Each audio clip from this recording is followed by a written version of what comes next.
My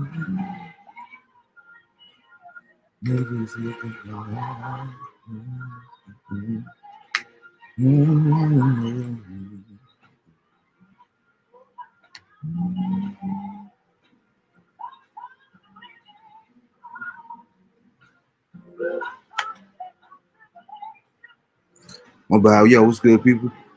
Today is July the 9th, 2024. Most gracious and Heavenly Father, it is with grateful hearts that we say thank you, Lord. Thank you for allowing us to see yet another day. We thank you, God, for your mercy, your love, your grace, and your gift of salvation, oh God. I ask you, God, that you will bless tonight's viewers, as well as the guests and their families, all that look upon this video whenever they do, God.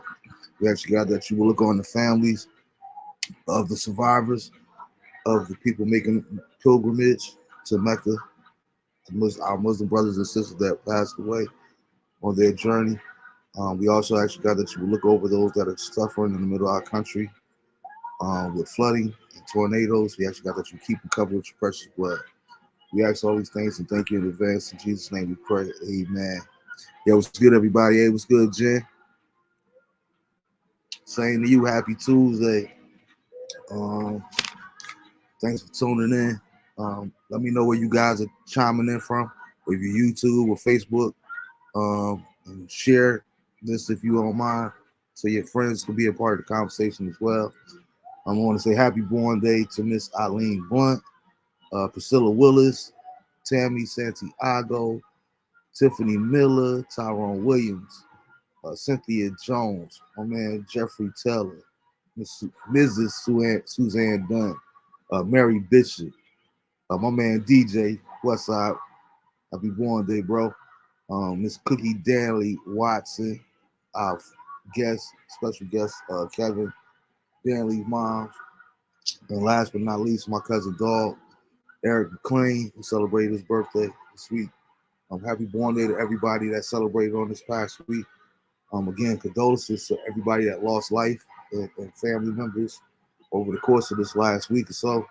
I was reading a report where a lot of people that were making their pilgrimage to Mecca in the Islamic community, over 500 people had died due to the death of heat on their pilgrimage. So, my heart goes out to their families as well. I ask you that all that you would keep them lifted in your prayers as well. Shout out to the 8th Street family as we lost Steph. Rest in peace, my man. Salute to you and your family.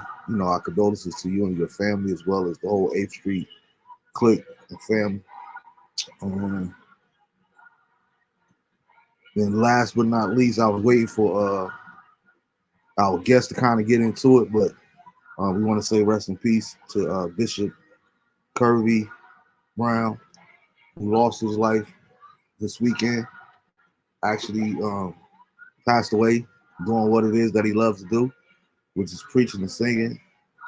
From my understanding, he passed away right there in the pulpit.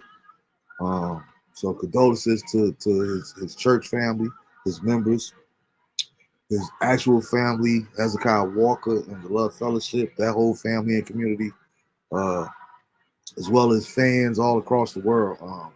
Kirby was very impactful in the gospel scene. I'm not sure if you guys can hear it, but I got him playing in the background. One of my favorite joints for him. I have made that post. He finally made it. It was fitting that he led a song called "Make It to the City" by Hezekiah Walker, and he actually made it to the city. So job well done to his church family. Condolences to the Danville community, Danville, Virginia. My condolences to you guys as well, and we'll get further information as time goes on as far as arrangements that will be made. But again, condolences to everybody that lost life on this previous week, family members, what have you. I want to say congratulations to everybody that graduated. I see graduations are still going on. So big kudos to everybody that got graduated on this previous week.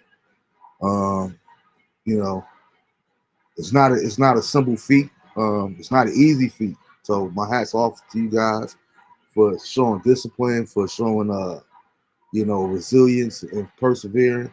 People live hectic lives, especially you adults that are going back to school and what have you.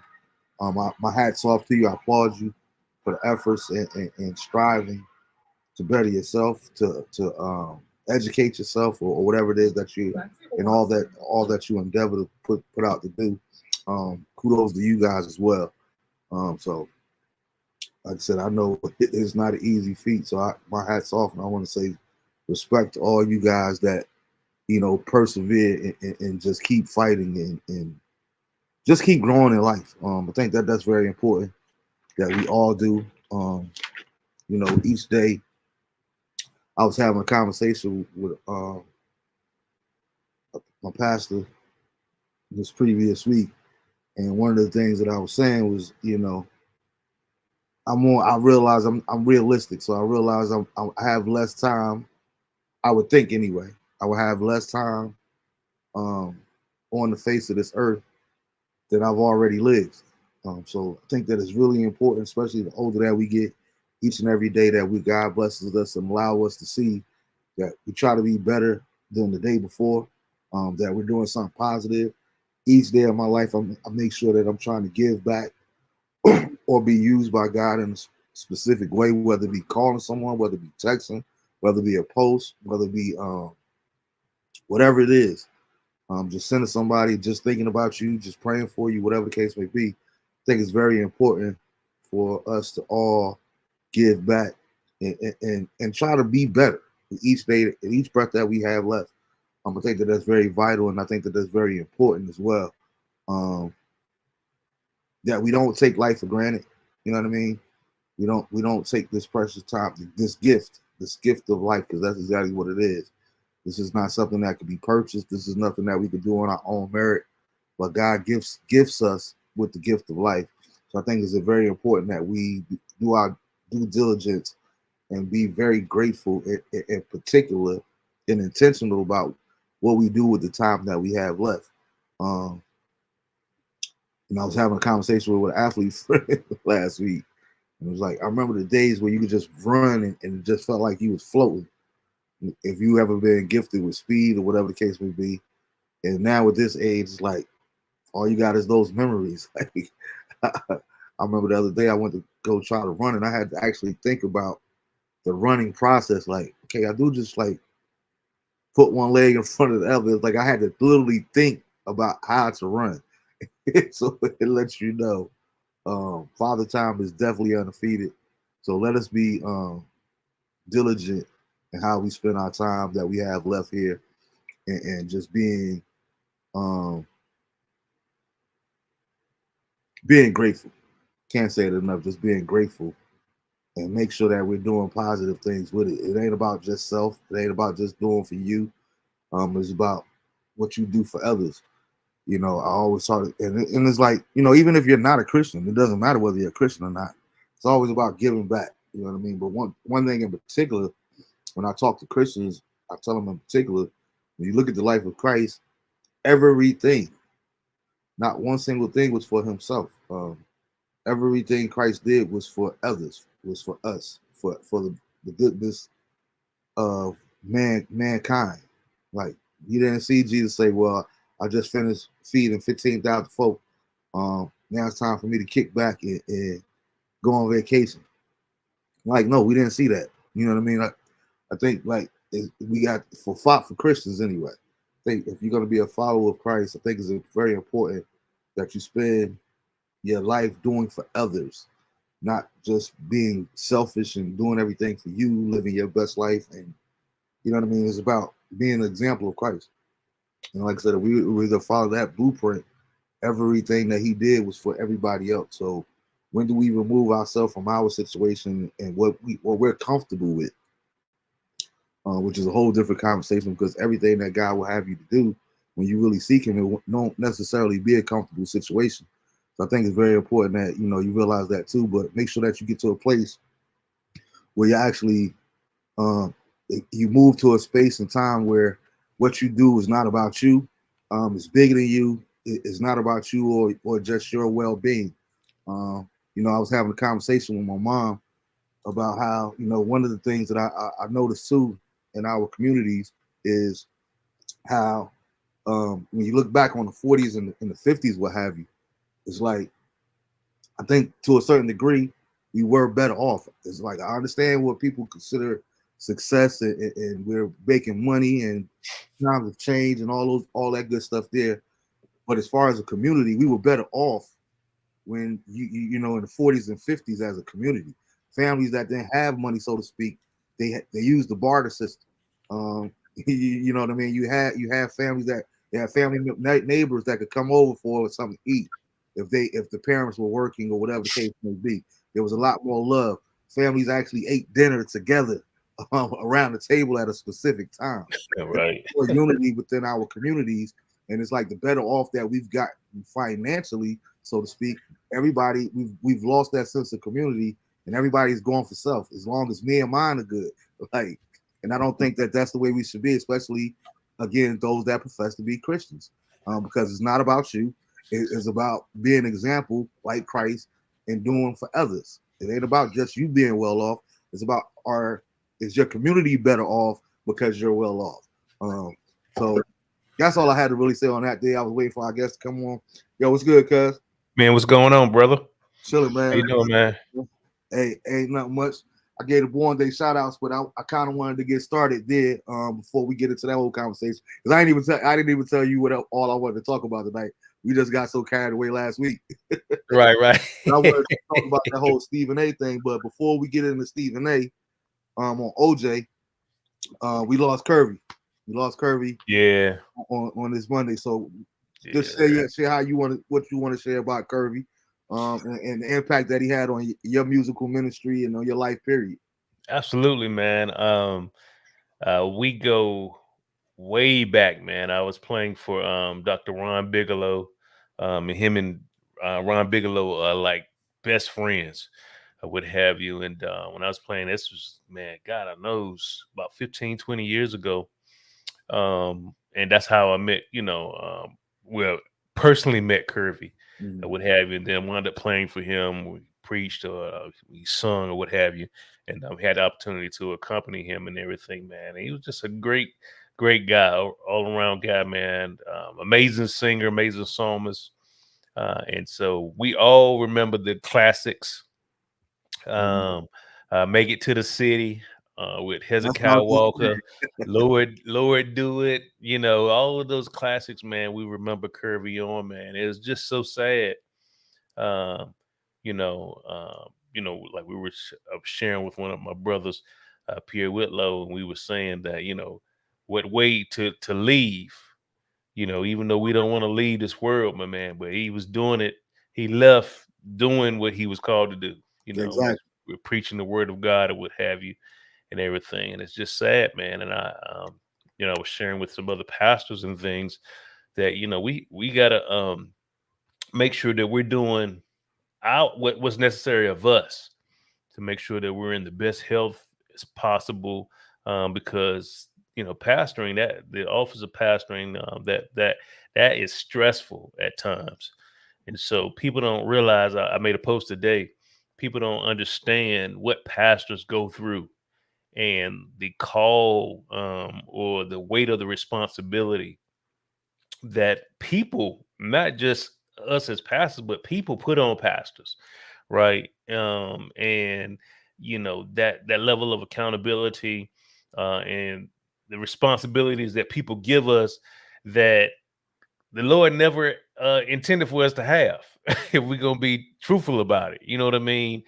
We have to, I put on that post that, man, we have to get to a place where we're not, we weren't called to be all things to all people. But you see, we try to be superheroes, man, and try to do everything for everybody instead of utilizing the gifts that God has given the body of Christ.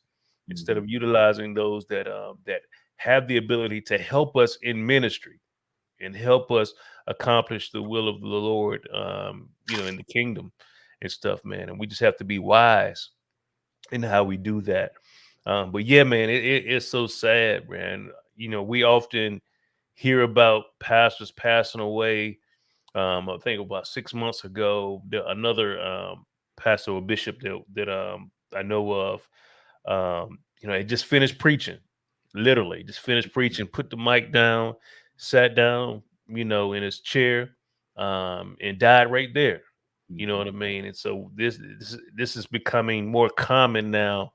As preaching, even that, and they say studies show that how much energy and stuff we exert as preachers. When you're dealing with spiritual warfare and all that, man, it wears you, it can wear you out. It's like they say just 30 minutes to an hour of preaching is like working an 8-hour job. You know Mhm. what I mean? It's like working 8 hours and stuff. And you know how it is, even when we play instruments and stuff like that, man, when we're trying to, tear down those strongholds and all of that, man, we exert energy, bro. We be tired. That's why that Sunday afternoon nap, after church nap, it's something special, Doc. Mhm. Yeah. It's like no other nap and stuff, man, because the what we exert in ministry and stuff like that, man. So yeah, he definitely had an impact on my life musically, man. Everybody knew Curvy. Everybody knew once he grabbed that mic, it was Yeah. a wrap. It was a And wrap. that was where I was getting ready to go too. Like, even if you didn't know it or you don't know who we talking about, you've heard that voice before. If you know anything about gospel before, Absolutely. you hear the voice, it's like, oh, that's who they talk about. Yep. Even if you didn't know that was his name. Because I I, ain't gonna lie, the first time I heard him, I thought Curve. Honestly, I thought Curve because I go all the way back to '87 because right. I'm one of the originals with Yeah. the has he in love fellowship, standing on the stairs going up to the church. Mhm. And to this day, don't you can judge your mama. Don't judge me. My personal favorite is always gonna be when it comes to Hezekiah Walker is Spirit. Now, Mhm. Lord, I really. Yes. Uh-huh. But when I heard that lead, it was something about that voice that Yeah, he grabbed crushed me. that too. I Yeah, thought it bro. was a sister at first. But I Yeah. found that it was actually Kirby singing. I could not believe it. And then it was like, man, it was just such a powerful song, man. Mhm. And listen, man, you talk about sharing a gift. Anytime it wasn't about no, and that's another thing that I miss about the old school church, particularly the choir, lead singers and all that. There, it's like, Mhm. and I can have this conversation with you because I really felt like what you were talking about is a fair conversation, but it's an inappropriate conversation at the same time because the average person ain't gonna get what you're talking about when you talk about spiritual warfare, when you're talking Right. about interceding, because most people don't do that. Right. You know what I mean? Like I always had a problem when I go to these churches and they be like, listen, this Friday night, I need everybody to come out to intercessory prayer. No, you don't. Everybody don't need to be at intercessory prayer, Right. man. 'Cause everybody ain't It's a intercessors. special person. And that's not being arrogant. That's not being cocky and nothing else. But everybody the general public shouldn't be involved in intercessory prayer because I don't need you interceding, which means standing in the gap for me if you're Right. struggling with this over here. I don't need you interceding for me on my behalf. I need you interceding on your behalf for you. Right. You know what I'm You might saying? not even be there spiritually. Exactly. So I think that's very important. You know what I mean? The distinguish the two. I mean, everybody can pray for people, but like you say, man, and some people we've reached the era where some people are just playing to get a check. You feel what Right. I'm saying? Some people up there just singing because they want to get a record deal. It's like it ain't everybody doesn't do everything for the same exact reason.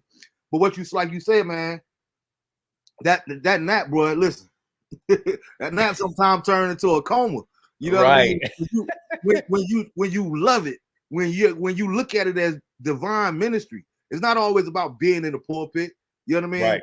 When I used to pick up them sticks, it's like, Lord, all right, listen, I want you to channel everything through me right now. You know what I mean? I'm giving back to you the gift that you gave to me. Absolutely. Share with the people. And when I leave, when I get off this set, I don't want to have nothing left. Right. You know what I mean? I don't want to be able to go and play 3 or 4 hours worth of 4 hours of basketball because I don't Right. have the energy in me. You know what I mean? Yeah. Hey, what's good, Mr. Shania? Thanks for stopping through.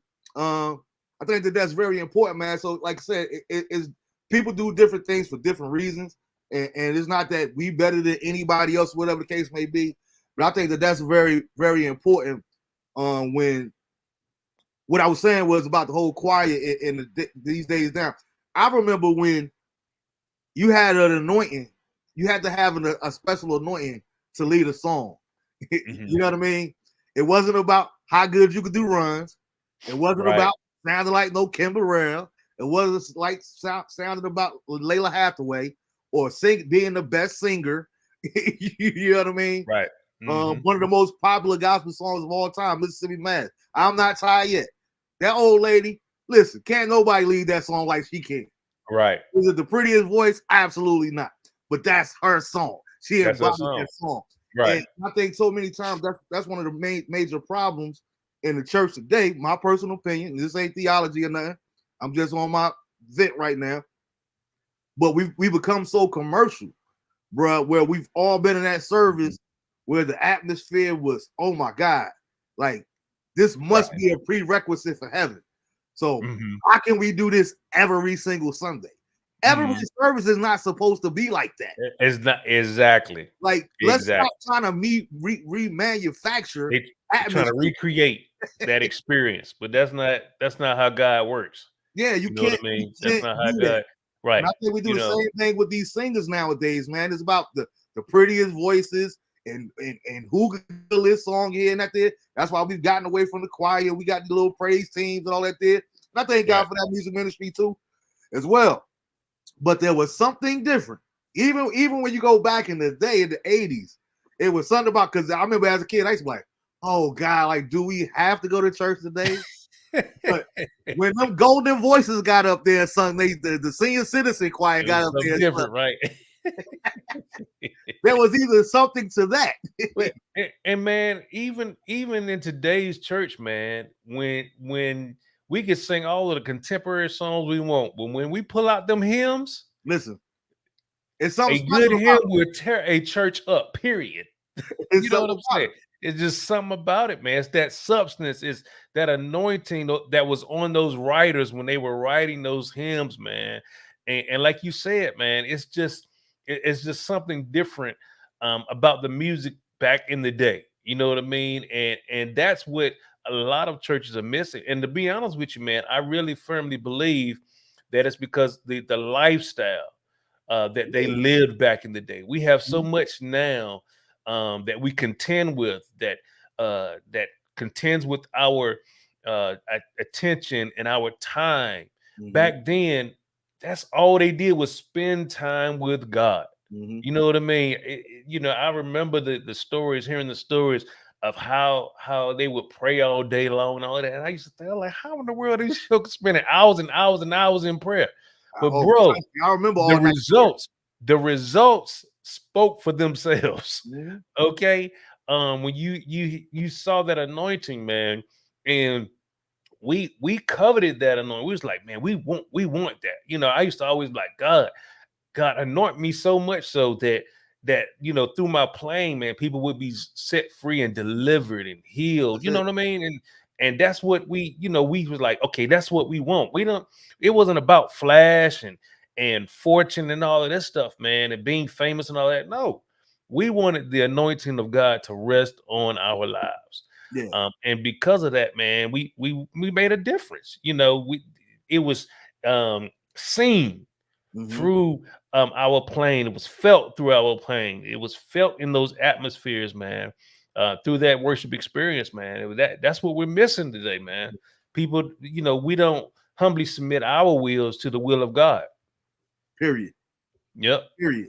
And it's funny that you would say that, because one of the things that always turned me off when having conversations with Christians is when I hear that phrase, and I want to get on that too, man.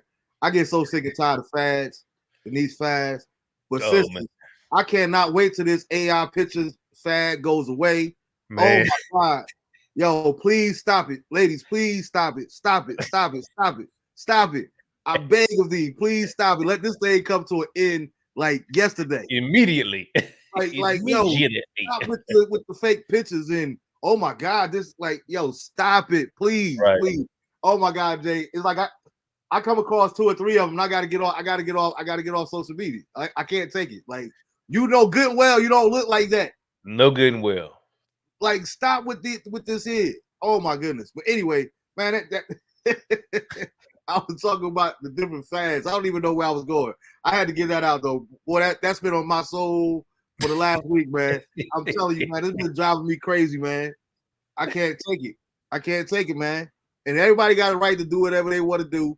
But I'm saying, man, listen, people are laughing at you. They're not there. You can see as many hearts as you want to on there. They do not think that is cute. Right. They're laughing at. Girl, Not do you at see all. what this food put up here? Right.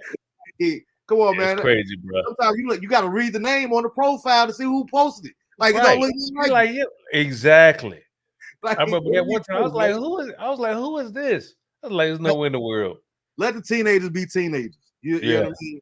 But like you say, man, I can't even remember the last time I heard any church talk about all night prayer. You know what I mean?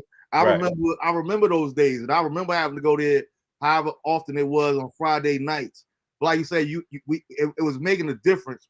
But that's what I was going on. Secondary to say is, like, it always bothers me when I talk to believers and you hear stuff like, it don't take all of that. Right. Like that really drives me crazy because it don't ever tell me that. You know what I mean? Right. It just don't take all of that for you. Because exactly, in my opinion, you don't have the level of commitment. You don't want what I want from this thing. You know what I mean? Right. And I really feel like, as far as kingdom-minded people, I think that's one of the main problems with the kingdom. I'm not even just going to say the church, the kingdom, though, is that so many people, and I've been saying it for the last couple of months or so, and I can't say it enough, but so many people, when you look at people, and it's not being judgmental at all, it's just speaking the facts. When you look at so many people, I believe are, and I'm even talking to myself again. I'm not talking at people. I'm talking to us. I'm just talking out loud. But so many of us, we are cool with being saved. We don't want to be the best Christian that we could possibly be. We just cool with being saved. I'm just good. I'm glad that I'm not on my way to hell no more. But I ain't got to do all of that.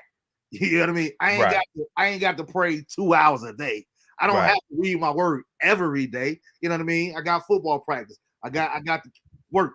I got to do this here. I got to go to the gym. I got to do all these different things. So God knows all of this here.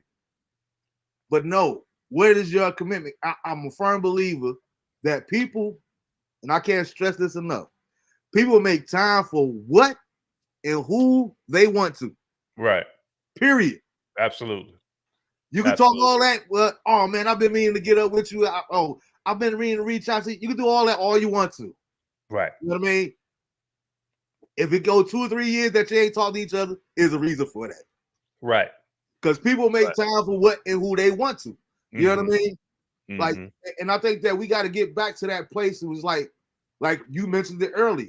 I think that that's what, for us to really see the mighty move of God in the world, not in North Carolina, not in New Jersey, not in Arkansas, not in Texas, not in Chicago, but in the world, is for us to get to a place where we say, you know what, Lord, I've done this enough my way and in my will, but I want your perfect will for my life.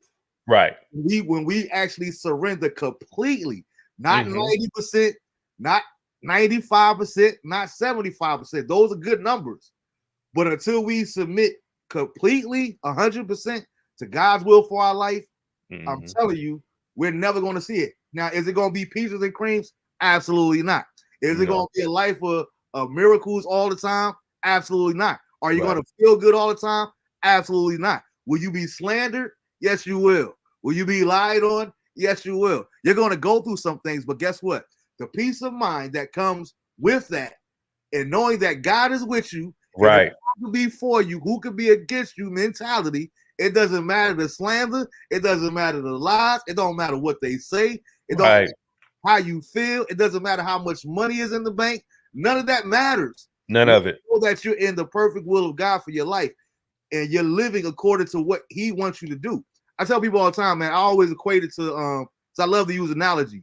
You know what I mean? Because people always talk like, yo, one thing about you, man, for you to be like a minister and all this kind of stuff, like, you got a way of making it sound so simple, man. I never really heard it like that. And I applaud, I thank God for that. You know what I mean? It ain't nothing on my own. I ain't been to school or went to college or nothing like that. The only time I went to college was for either ball games or parties. You know what I mean? I was never in those college classrooms and all that kind of stuff there. Right. But one of the things that people got to understand is, man, listen, it doesn't take much. It just, and I made that post a couple weeks ago. Only thing that God wants from you is a yes. That's it. God ain't asking you to clean yourself up. God ain't asking you to get it together before you come in. None of that thing. All God wants is a simple yes from you. Now, what you let him do with that yes, that's up to you because of free will. You know what I mean? So many times we give it to him, then we want to take it back.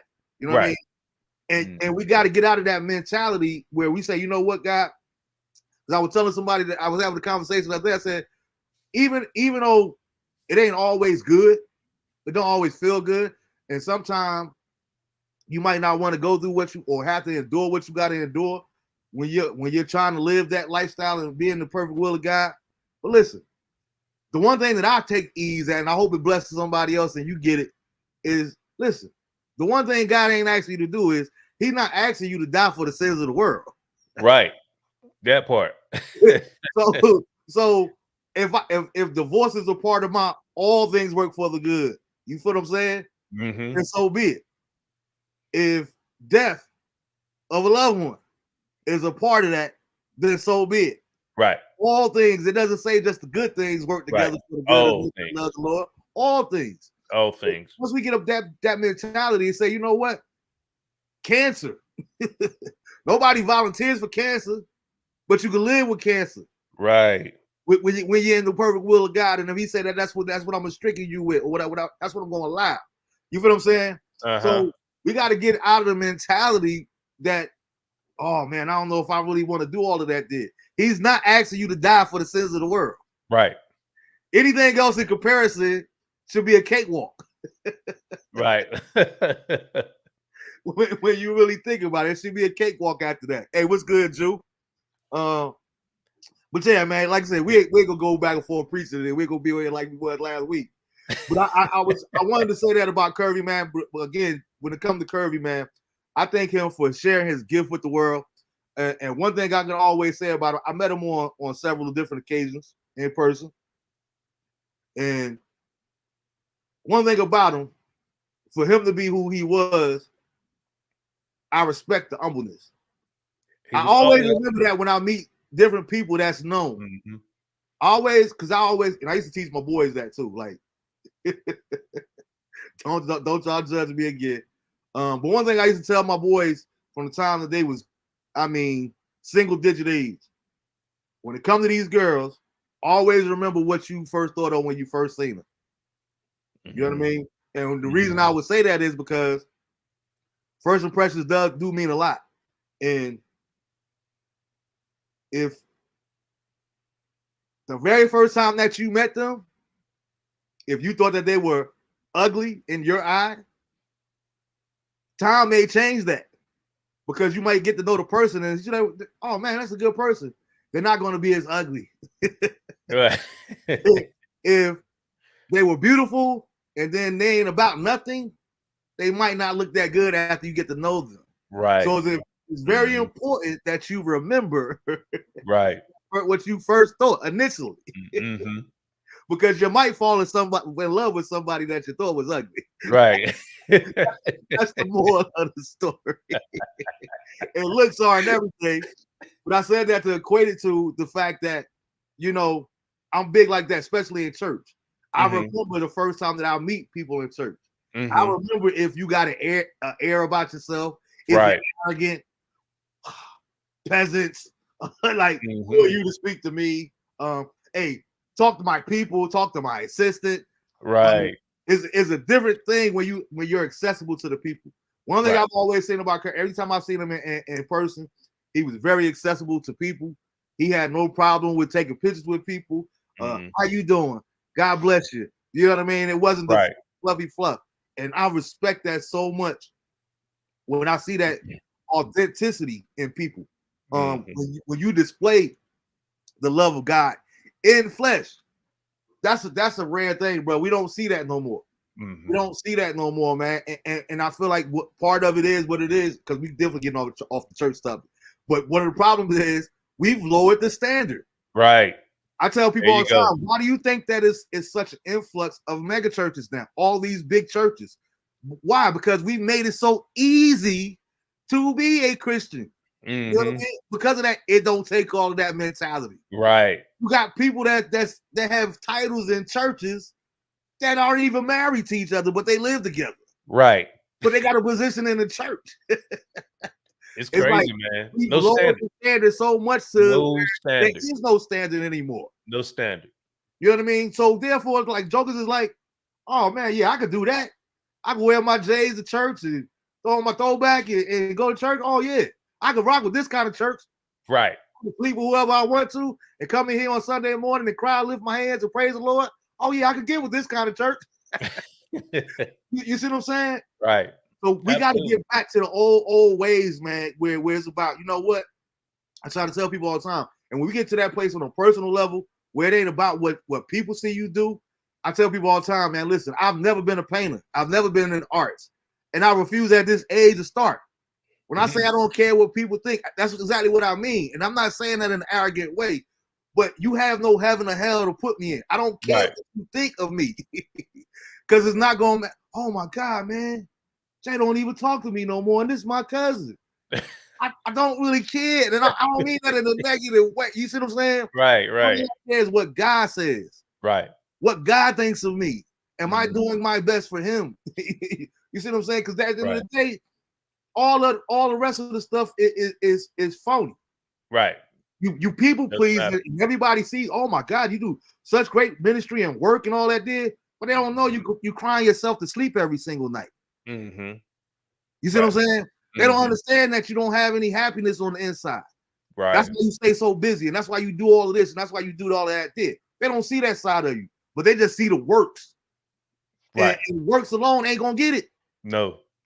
Works alone ain't gonna get it. We got to get past that mentality, man. I totally agree.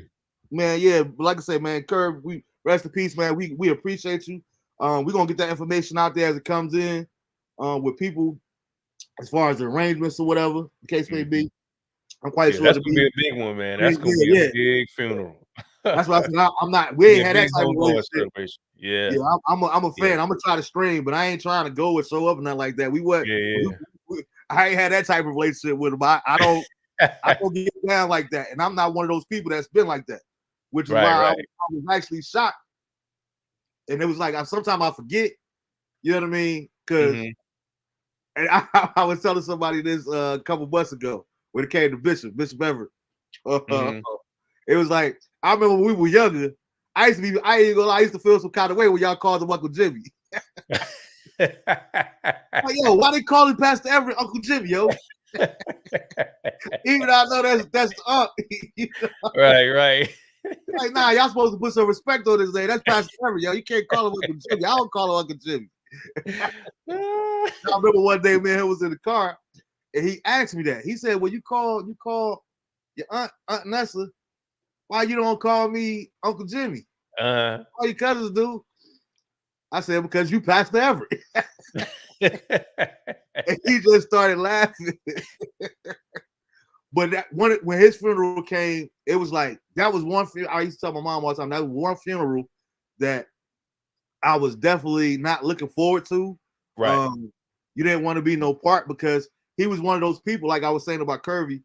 One thing about him, and I'm not saying it because of who he is, but it was who he is and who he was. He had that effect that anybody that ever met him, he made you feel like you were his favorite. Right. You was somebody. Right. You were relevant. You were special, right? Absolutely. Like everybody's. So one of the reasons that I dreaded this homegoing service or the potential possibility, think that thankfully we don't came and gone and all that did. Not in a negative way either. I'm not thanking God that he's gone. Right. I'm glad we don't have to relive that. I don't have to anticipate that anymore. Right. Have the anxiety of it because we've already been through it. But it was like I didn't want to get up there. I didn't want to see everybody get up there and well, he was this and I was that and this here and that. They're like, yo, stop it, man. Stop it. Like we know the real deal. Right. I'm only 48 years old. You know what I mean? And it blessed my soul to see Uncle Tony, Aunt May, Aunt Sharetta drive all day and night just to be there for the one service and get in the car right after the service over and drive To right drive back back. home, Right. forgetting that they go all the way back to the 60s and the 70s. Right. You know, the street save ministry. You know what I mean? Like they don't make them like that anymore, man. You know what I mean? Yeah. It's like when you got people that still connected 60, 70 years later, like you know that's a God thing and that's genuine.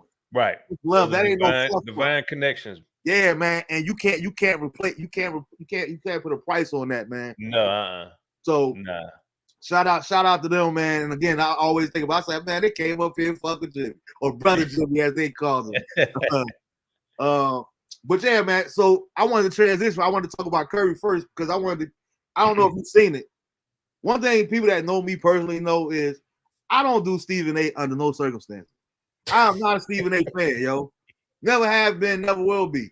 So I mean, and I know he's a lot of people favorite and all that. That's the bro and this here and that there. I don't rock with Stephen A. But I feel like he was totally out of pocket. I don't know if you've seen it because, like I said, we ain't talking about it.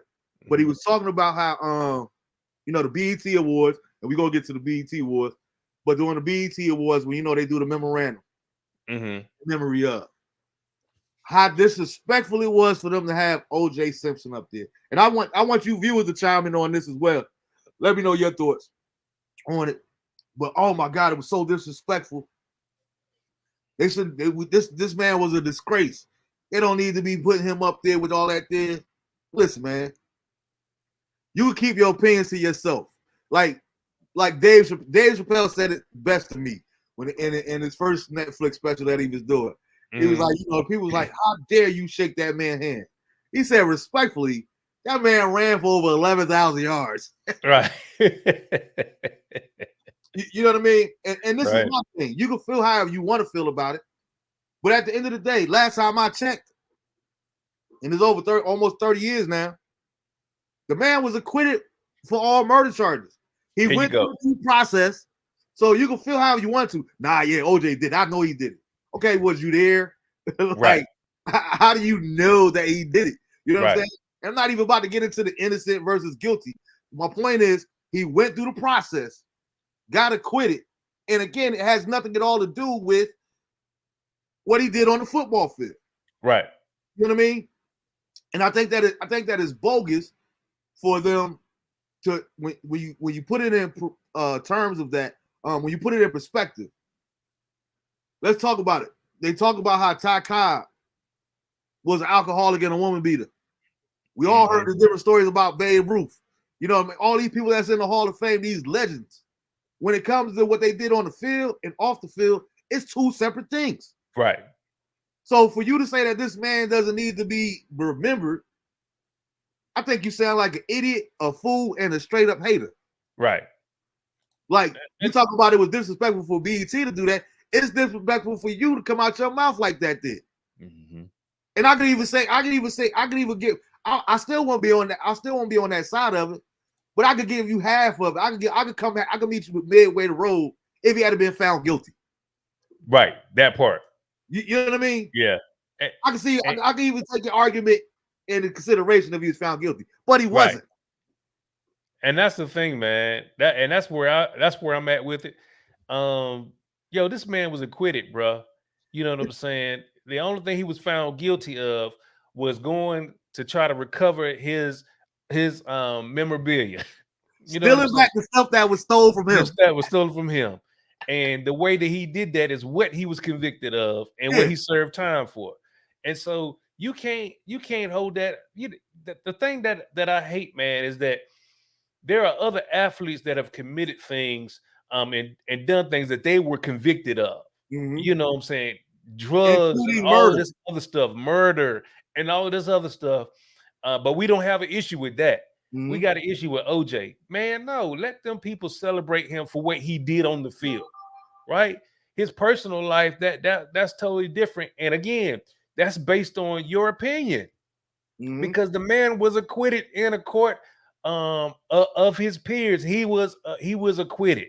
You know what I'm saying? So it, like you said, it would be something different, and I could understand the argument that he may present if he was found guilty in that murder trial, right? I can understand that. But even still, man, it's my right or it's BET's right to decide who they want to have as a memorial. Who I mean, the man just passed away. Yeah, he's a legend, He's regardless. a legend, bro. You know what I'm saying? And Stephen A. Sass, man, he is so opinionated, man. He's like some of these preachers. I ain't gonna call no names, but he like some of these preachers.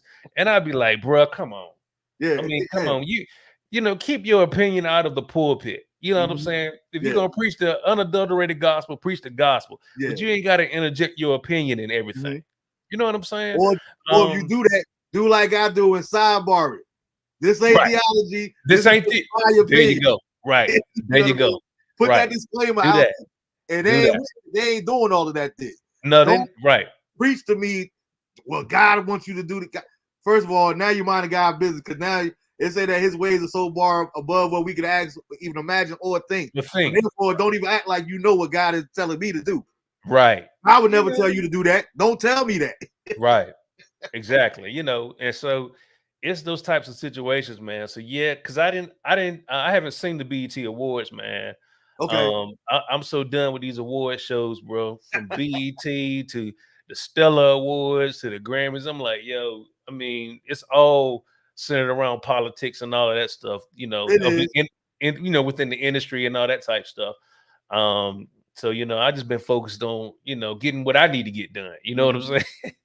And everything. But I heard about it and I was like, man, yeah, Stephen A, man, he's on a whole different level of arrogance.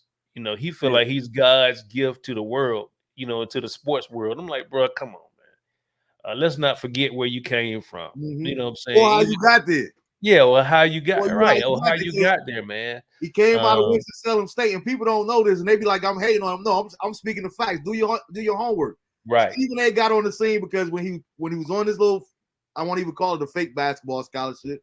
He played basketball at Winston-Salem State, but he was in the journalism back then. But he became famous on the college scene in the HBCU market because he made this whole article dogging out big games. Right. Coach at a Hall of Fame coach at the time. Yeah. Like, how you going? That's your claim to fame? Right. The Charlamagne, the guys, the Wendy Williams. You know what I mean? You're making yourself famous off of slandering other people's name, trying to sell a story. Exactly. I ain't never respect the dude from day one. Right. Day one. He was at the local newspaper here. I think he was like the Winston-Salem Journal or something like that. Yeah. And so like, come on, man. I know how you got to where you are. And I'm not hating on it. That's your right that's your right and that's your prerogative to do whatever you want to do and live how you want to live. But guess what? It's my prerogative not to rock with you either. Period. Period, man. You said you didn't see the Soul Train Award, so we ain't really got to get into it. But all I want to say is, Coco Jones, girl, you keep on doing what you do. I love you, boo-boo. What was the girl named Victoria Monet? Hey, what's good, Daniel?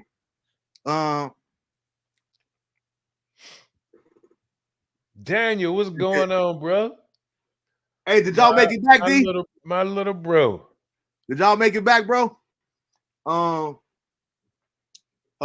was I saying? Oh, my girl Tiana Taylor and whatever the young girl, Victoria, whatever, they did the whole thing. Oh man, listen here. Bro, that's a whole other thing right there with that Tiana. That's the one that was married to what you call it, right? Amon Bro, she just took that joker through the ringer, bro. Yeah, man, I was reading that too, man. It broke my heart, man. Man, that ain't right, man. I thought they was a good couple. Not because he played for the Knicks, but I always rock with Amon, even when he was at Florida State, back in college. You know what I mean? I was a big fan of her, just in general. But like you say, man, and it's sad, and I don't want to get into it because, again, I don't have the facts. I just know what they putting out there. But I always try to tell people, just because they make these articles and stuff, it ain't always factual either. Right, that's true. But one thing I have seen, man, and I noticed though, is that a lot of these couples, man, if you look back on a lot of these reality shows, man, a lot of these couples that were married, once they did these reality shows, man, they wind up breaking up. Mm-hmm. You know what I'm saying? I was talking to my wife about that. I said, this is not a coincidence. Yeah. I was like, you know, when you do this, I mean, from these reality TV shows, even just one, just recently, you know, the I can't think of the name of the couple's name, but they got like what, like 12, 13 kids or whatever. Good Lord. Um, I can't even think of their names, but we just found out that they got a divorce. You know what I'm saying? I'm like, are you serious? But Everybody ain't meant to know everything. exactly, and everybody can't handle Mm-hmm. that fame. They can't handle that rigorous schedule Mm-hmm. of taping and all of that. And so that, you know, people coming in your home, you know, at all times of the day and all of this stuff, they can't handle that stuff, man. It's not designed, but they see, you know, they get that check from the network. I'm about to say sell out for the money. Yeah, they sell out for the money, man. And before you know it, man, their whole relationship is destroyed. Mm-hmm. You know, and it's crazy, bro. It's just crazy. But So yeah, that's when I saw that, man, and I saw everything she was getting, man, from this dude. I was like, yo, cars this, and all that there. And yeah, bro. the thing that get me when it comes to that is, like, first of all, I could see if you was a chick from the projects on the come up. Right. She already had a home. You got yeah, she had her already. own, bro. And like they were saying, it was like, how in the world did he not have a prenup? And I was like, man, it ain't no telling. You know what I'm saying? Yeah. But like you said, man, it wasn't like she was on the come up, doc. She had her own. You And gotta then tell her. for her to get all of that, and then he still got to pay alimony. I was like, what? I don't Crazy, understand bro. it. I don't understand it. It's the system, man. Yeah. That system is still set up, man, for a woman, man. You know, it's still set up, bro. It's just that way. I don't even understand how cats like that did. I mean, to each his own. But one thing I can tell you, especially at this age, I know for a fact, if I had to been, let's say for example, I was in that situation, whether I'm somebody, what's a mid-level artist, Smokey Northland Gospel, or Tank, or Jamie Foxx, or whoever in music scene, or Amon Shumpert in basketball. Right. That's a mid-level player, Kyrie Irving, or whoever you want to name. There's nowhere in the world I'm gonna get to be that there where y'all know me and y'all talk about me on Sports Center and you think I'm gonna get married. You done lost your ever loving mind, yo. All that we done seen, bro. Or at least protect my assets. Absolutely. You know what I'm saying? It's like, no, I tell people, I say, man, when you're at that point where you have something that you got to protect, and especially like you a celebrity, like you were just saying, you're a celebrity and all this, and you meet somebody, right?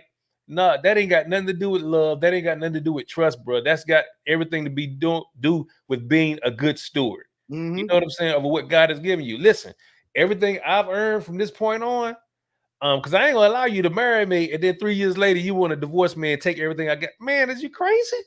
Y'all gonna know me for, I'm gonna be a celebrity for a whole different reason. Bruh. Promise you that. Bro, I told my wife when I saw the article, I texted to her. I said, I won't be surprised if she show up missing. I'm tell you, bro. Because, bruh, she take this mud for. I mean, I was like, yo, that's not. I'm doing life, yo. If I ain't married already, and I wouldn't be, I'm not sure I wouldn't get a divorce if I seen the blueprint. If I had the guarantee that I'm going to the league, I might have got divorced. Yeah, that's crazy. That's because you ain't been to one practice with me. You know what I mean? Right. You ain't made not one basket. Why should you get half? Exactly, and that's why I say because we were married. And I hear a lot of Christians they don't believe in prenups and all of this type stuff. And I don't know what gospel they grew up with. Yeah, I'm like, well, I'm not of that notion. You know what I'm saying? Yeah. I believe if you have something to lose, then you protect that. You know what I'm saying? Now everything, and I believe that everything from the moment that y'all commit to each other in marriage. Yeah, of course, all of that that's fair game. You know what I'm saying? And of course, I'm going to utilize a real man is going to utilize what he's already built and all of that to build even more with whoever God has placed in their life. But no, I'm not gonna, because the bottom line is, man, you may get with me and get crazy. You know what I'm saying? And I do everything necessary to be a great husband and all this, and you decide you just want to go crazy and you just want to leave me I'm and so take sorry, half.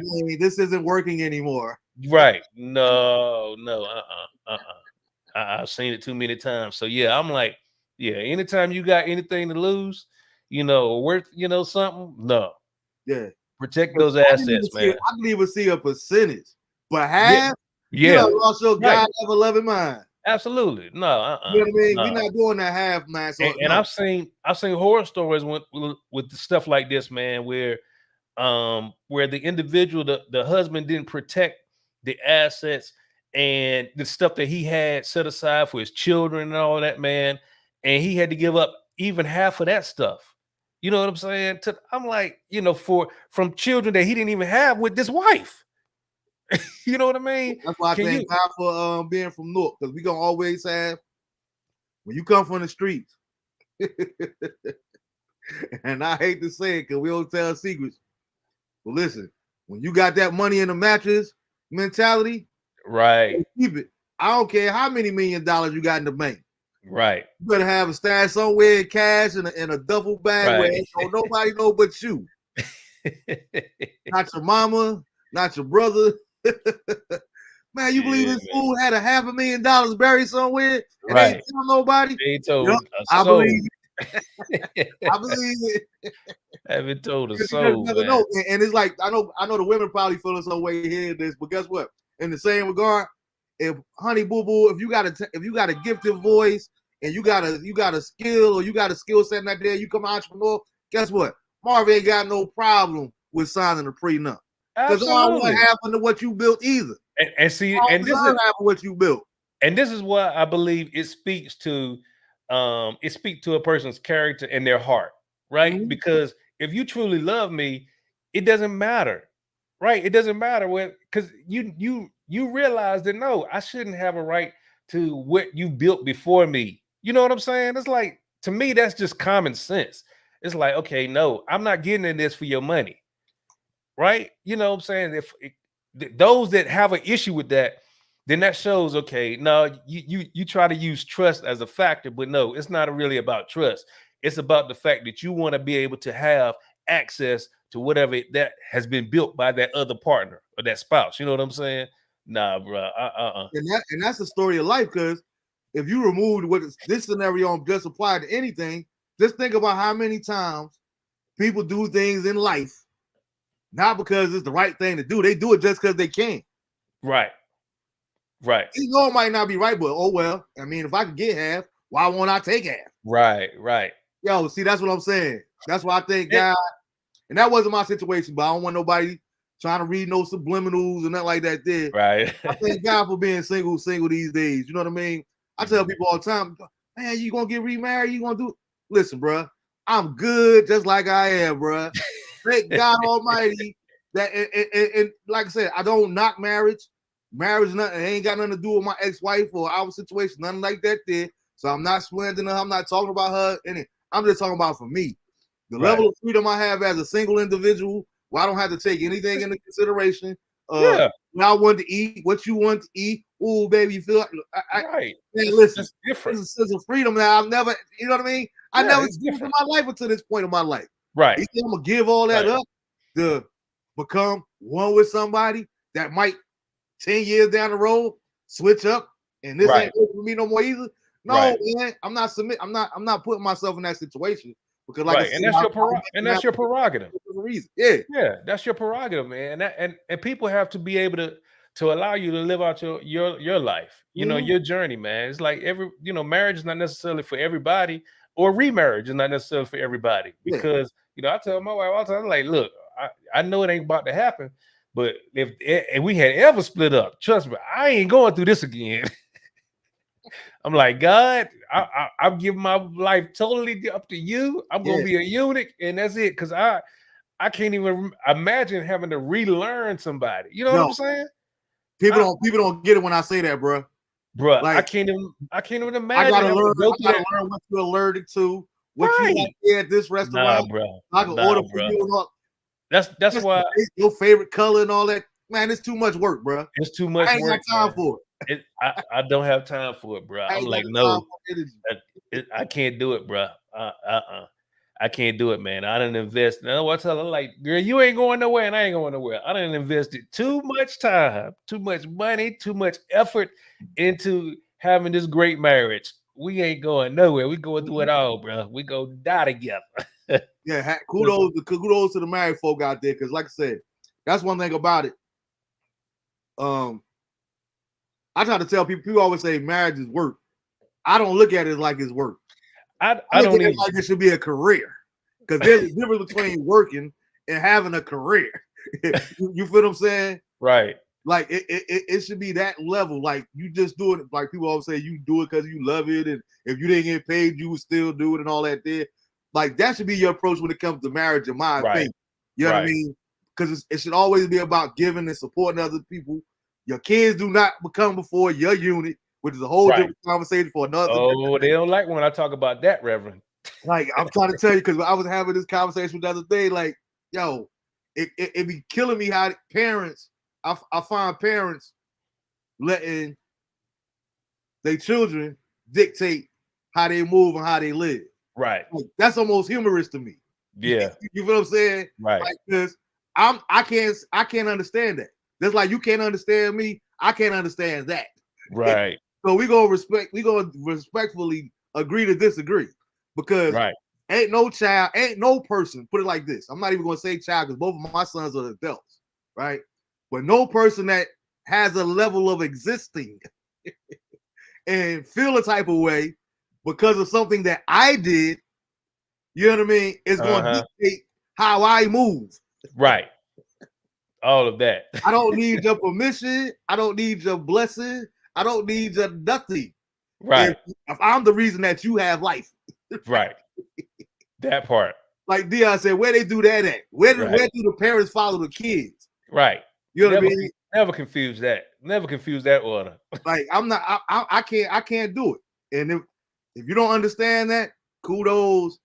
But my children will never dictate how I move. Right.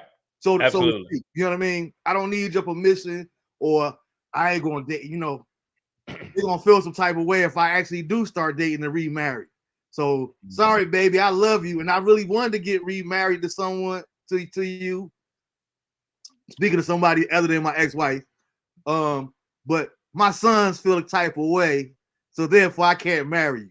Right. Man, I can't even say it with a straight face, bro. I really can't, because I can't even imagine where they do that at. Like, right. I can't date you because my kids don't approve of you. Like, man, please. Man, we gotta get these priorities right, man. Yeah. It's like when it comes to like you said, when it comes to ministry, bro. For you pastors out there, and we could debate for it. Hit me up. Y'all want to talk about it, whatever the case may be. We can keep having real respectful conversation. But let's be clear. It's God first, then your family. And then the first parentheses of the family is your wife. Yeah, absolutely. Not your children, your wife.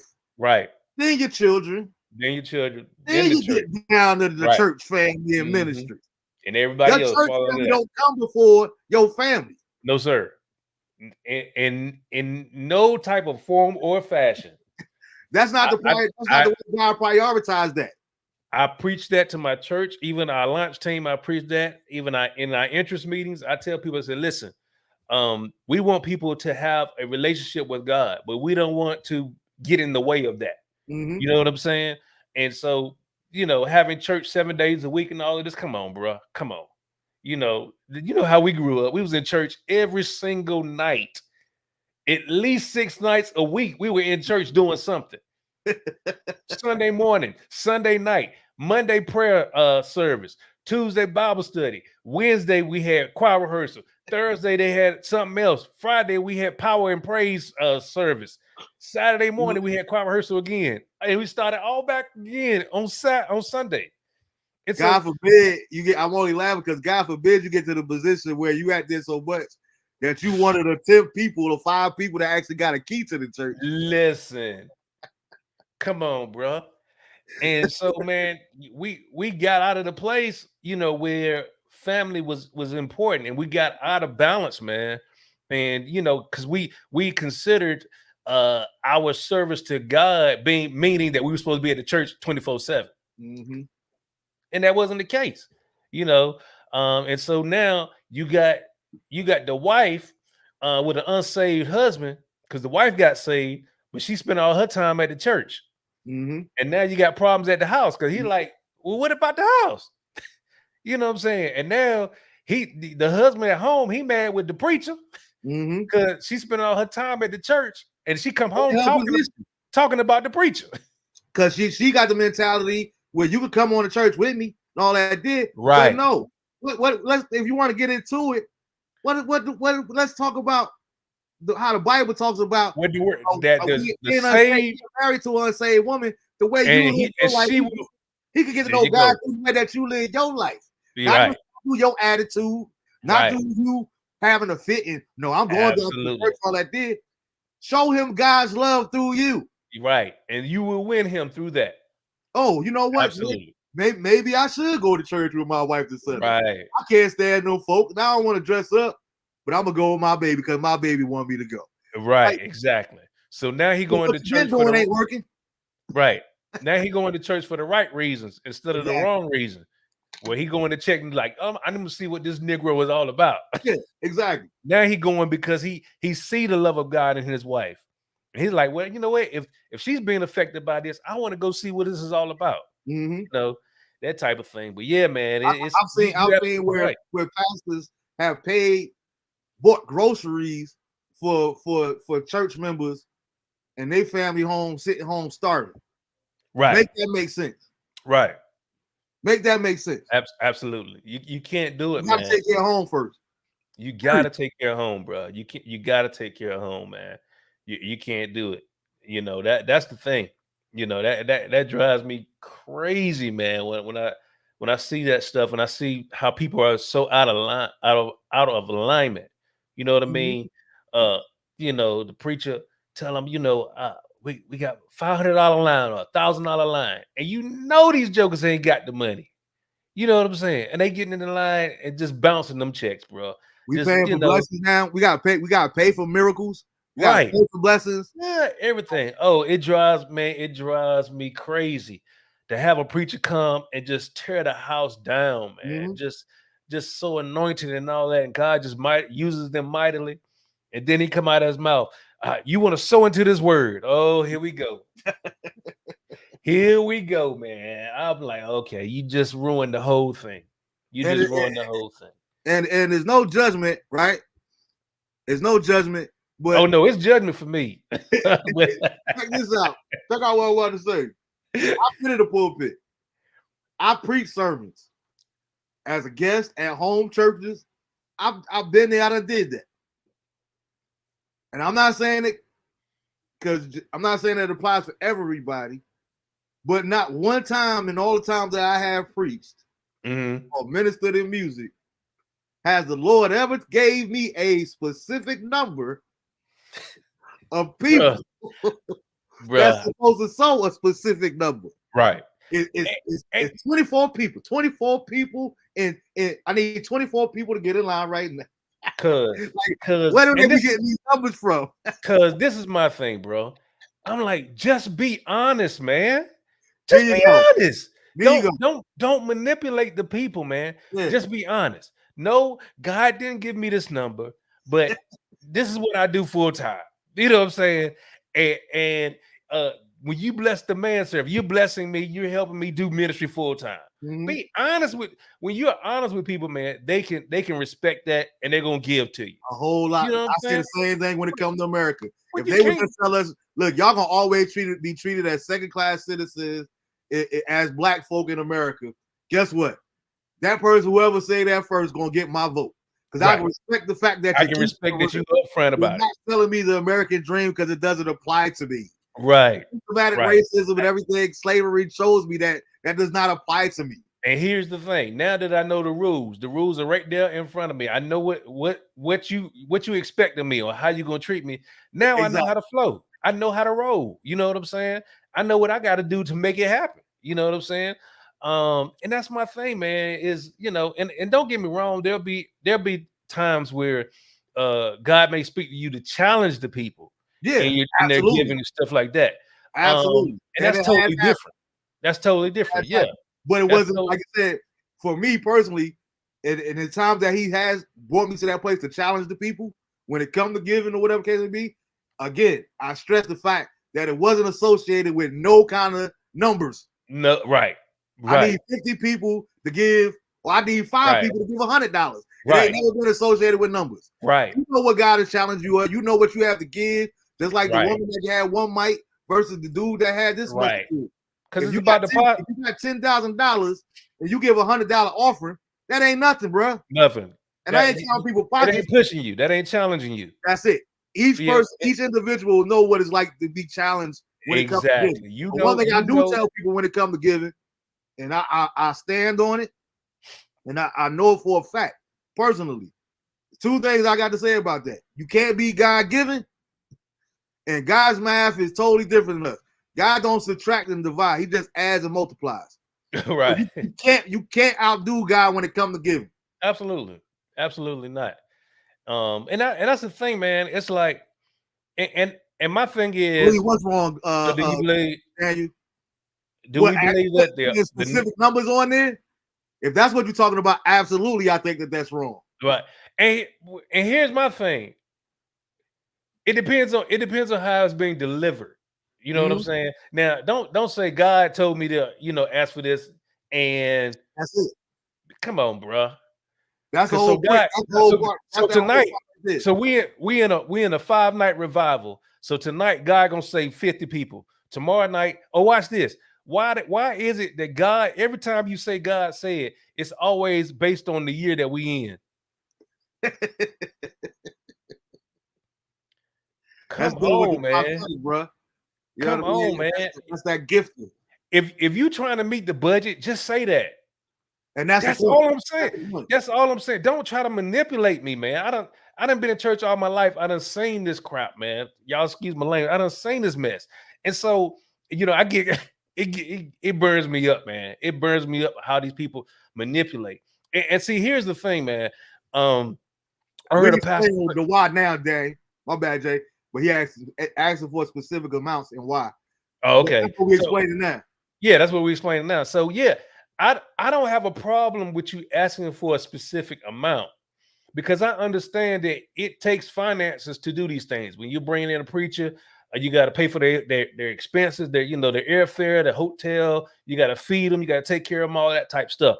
And so I understand that there's an expense that comes with bringing in a preacher, right? But the other thing is too, well, why are you raising 2 or 3 offerings then? You know what I'm saying? If you raising an expense offering, then you should have a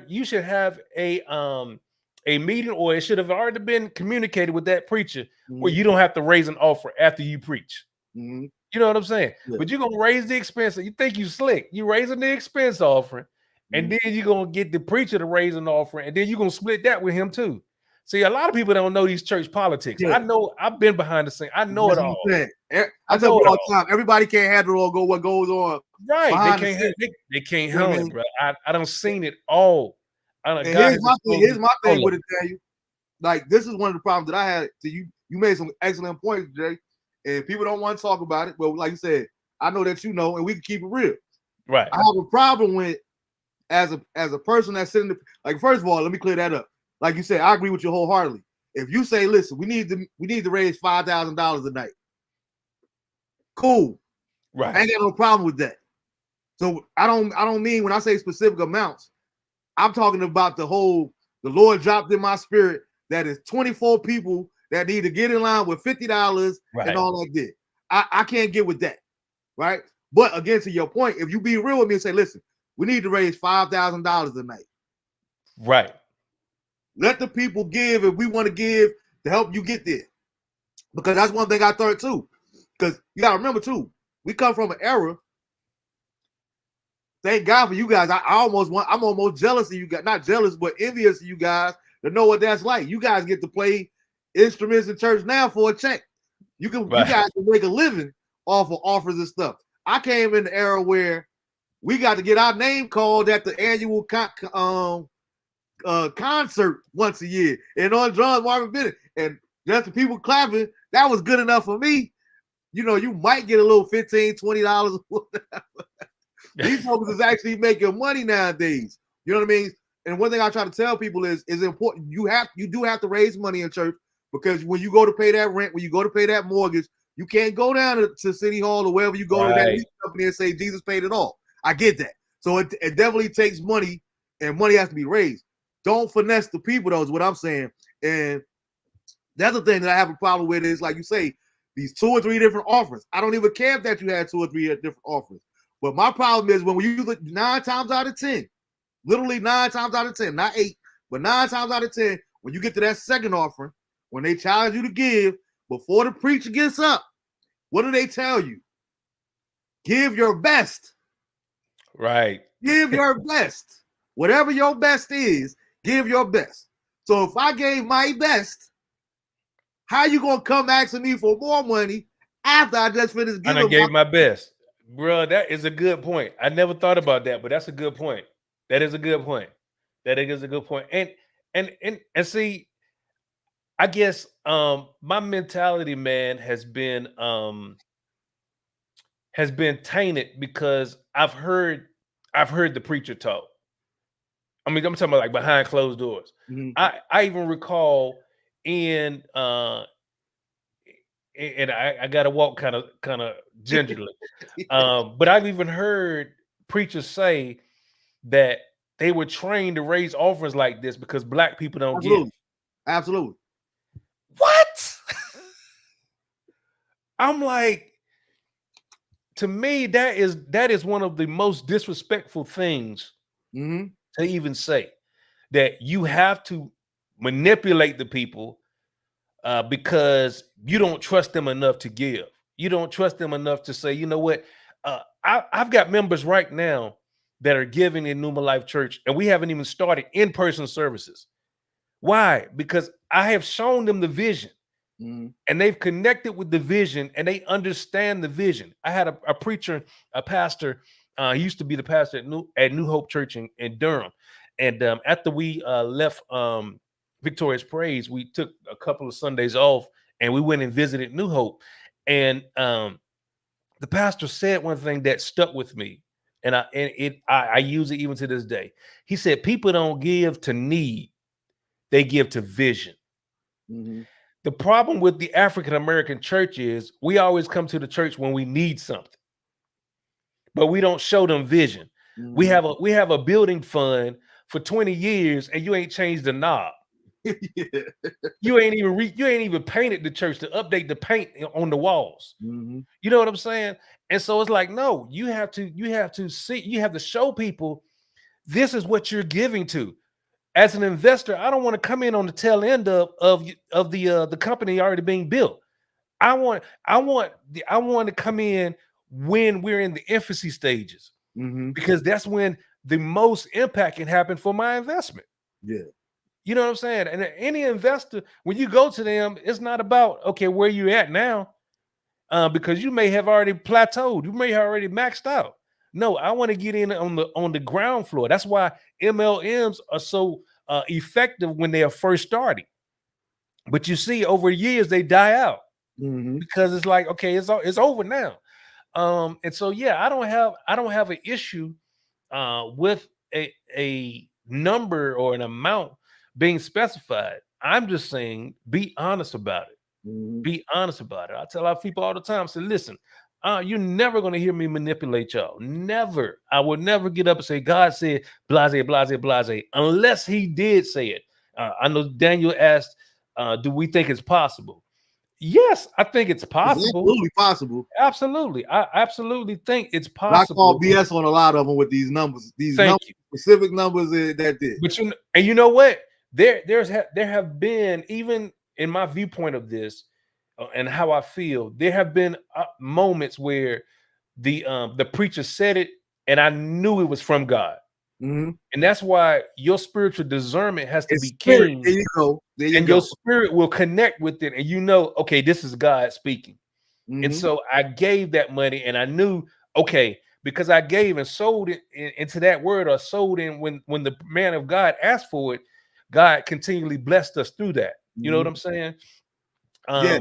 But those moments, to your point, Jay, let me get you right there. I'll give you a quick testimony on that real quick. So one year we go home to Jersey. This is when we was living out in Little Rock. We drive all the way to Jersey.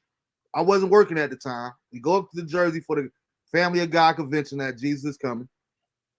And this is the second night of services, because we did all week. It's the second night. And I would never, to this day, I have never in my life been, like we were talking last week, we come from the era where you had to be there. And we lived in the moment and we appreciated the moment. But I can honestly say I have never in my life, in my 48 years, been to a service like this particular night. And shout out, it was the first time that I ever met in person Bishop G. Emerson Scott. I don't know if you know who he is, but he's out of Texas. Okay. Powerful man of God. I want to say he has a church in South Carolina now. But at the time, I'm the youth pastor. So I'm sitting up there, sitting in the congregation, but I'm on the second row. Never met this dude, never seen this dude before in my life. I just read the program, so I know who's preaching. He walks in, him and his armor bearer walk in. They sit in front of us on the first row. I'm sitting in the pulpit. He sits on he gets in the first row, doesn't even sit down, drops to his knees and start praying. Quiet going on, this here and have you. Next thing you know, I'm noticing, I'm peeping game. The armor bearer goes over, puts his hands on his shoulders while he's praying. Jay, the 10, 15 minutes done went by. Dude had to give him, the armor bearer had to give him a towel. Because he's just weeping so much. I've never seen the spirit on a preacher so heavily before the service even starts. Wow. 30 minutes goes by. He still can't get himself together. They introduce him. He walks to the pulpit. Jay, the only thing he said into that microphone was, the atmosphere is pregnant. And the church went crazy. I'm talking about 80-year-old women crying, 11-year-olds crying, 15 years old. Lord, like everybody in that building, I get chills every time I think about it. That was the only thing that he ever said for the whole sermon. It went like this for maybe a good 45 minutes to almost an hour. Wow. While he was able to bring himself together, he said, I can show y'all right here. I had a message. We're not preaching the message. God did everything that he needed to do tonight. But I need somebody to step out on faith and challenge God in their giving. And he said, he put a specific number on it. He didn't say a specific amount of people. Right. He said, if you can't, he said, if whatever's a challenge to you, whether it be 25, whether it be 50, whether it be 100, whatever's a challenge to you, challenge God in your giving. Jay, I had $65 to my name in this whole wide world. Not in the bank, but in the world. Meek was sitting. She was at this time, because I think she had to get up and go to the bathroom or to the back, like she was sitting somewhere else. We made that eye contact. Like you said, it's in the spirit. So we, okay. Yeah, this is for us too. I gave a $50 offering, bro. Lord, I wasn't like, Lord, you talking to me? Give $50. Like, you sure? I ain't do none of that. I was obedient to what he dropped in my spirit. Right. Service is over. We walking out. This old lady comes to me and said, God bless you. She said, it was so good to see you in service tonight. Like, you know how it is. We try to be respectful to the older people. She said, I used to pray for you. I used to pray that God would kill you. Talk about taking a turn, bro, right? He literally told me into my face. I used to pray God would kill you because I seen you out there. I seen you and the people that you were with. And your people, you and your friends, y'all used to sell drugs to my grandkid, my granddaughter, and my daughter. And they were strung out on drugs. But seeing you in the church and seeing how you letting God use you tonight, it encourages my soul. Wow. And she went to give me a handshake and a hug. And when I pulled like my mom called them Holy Ghost handshakes. Right. When I pulled my hand back, the lady had gave me $250. Wow. I can't even tell you the lady name. That's Wow. why I said what I said at the beginning of this. You can't Right. beat God giving. Nah. When you're giving for the right reasons. Right. Because you see what I'm saying? Like so many times they call these specific amounts. We got $100 line. Then all $100 people go. Now we got the $50 line. First of all, I don't even want to hear what you got to preach about no more because I'm so turned off by as long as it's taking you to raise some money. Right. That's the one part of that aspect of it. Right? Now, on top of that, what does the word say? God loves a cheerful giver. I tell people all the time, and I get it, but I tell people all the time, if you're gonna give that $100 and you got an attitude about it, or you feeling self-righteous about it, you might as well keep the little funky dollar because it's not gonna bless you in return. Right. You might as well keep it. And there's been times where I got up in specific amount lines, right? Or gave a specific amount because they asked for a specific amount, right? But at the same time, if you call for a $50 offer and I'm giving a $50 offer, I'm the type of person, I'm gonna sit in my seat until everybody going around. Right. I ain't got to go and stand in line to see every time I turn around, Marvin, the $50 line, he must got money. Right. Even for the wrong reasons. And let me say this, Daniel, I agree and disagree, right? I think it depends on the circumstances. What God honors is our stewardship. What he honors is our stewardship. In other words, we are called to steward our own finances. And I remember there's a book that I read by a guy, actually he's from Greensboro. He wrote a book and he was talking about finances and kingdom stewardship and all this. And he was saying that our stewardship should be so keen that we know even beforehand how much we're going to give, when we're going to give it. And we know what we have access or excess of to give even more if we need to. Yeah. But our stewardship should be so much so that we know that, right? And so when we're giving outside of that, now we're giving outside of what we should have been stewarding in the first place.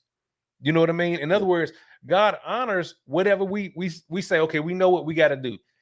God does not want you to give your bill money when you know that your bills are due. That's not being a good steward. You know what I'm saying?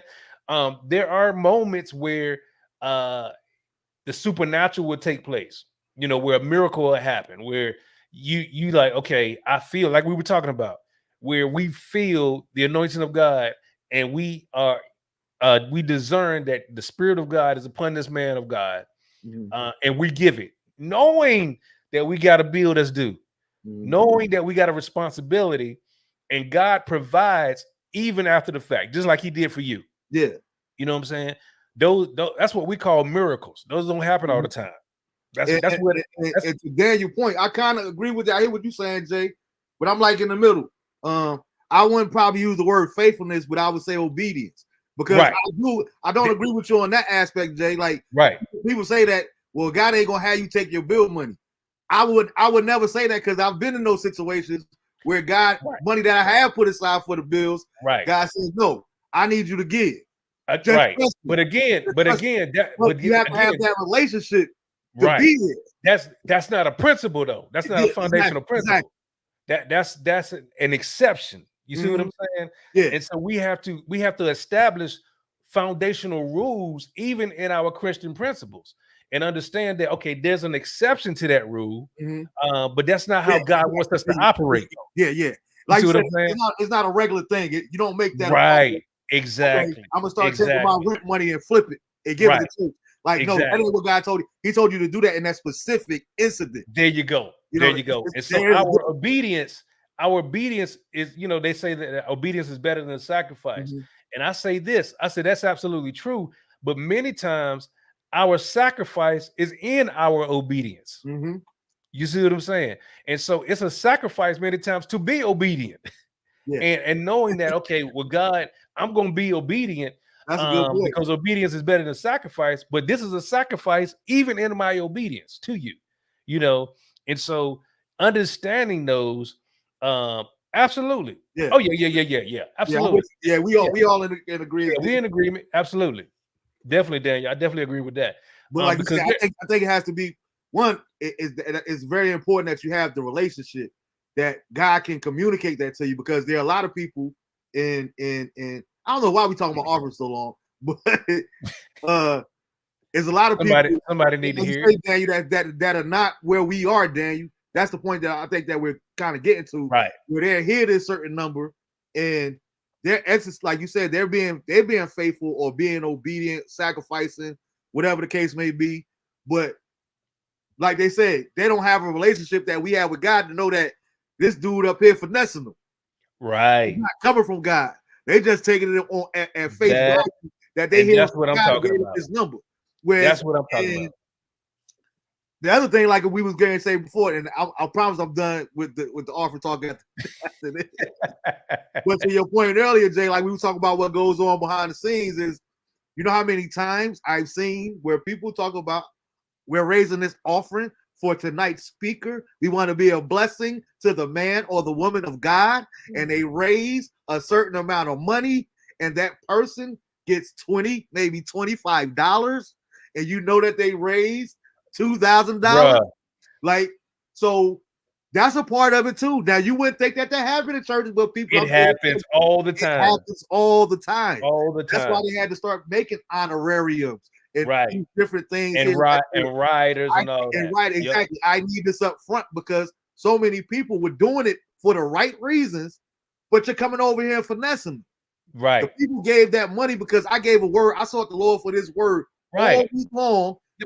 I gave out here. I got to change my clothes because I'm soaking wet. I gave everything that I had. Right. Not to say that I'm doing it for the money, but I earned that because if you say we're going to be a blessing to the speaker, and I'm the one that spoke, it's not raised for you to raise $1,000 and give me $50. Right. Because let's be real. You know, if we want to be real about it, and this is the Marvin Bennett show, so we be real on the Marvin Bennett show all the time. It was my oil that got the people in the seats. Period. It was the oil on my life.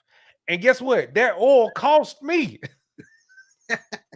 You see what I'm saying? That oil cost me. There was many hours of prayer and fasting that came into being able to deliver the word of God, that helped deliver the people that came to see and hear what God had to say through me.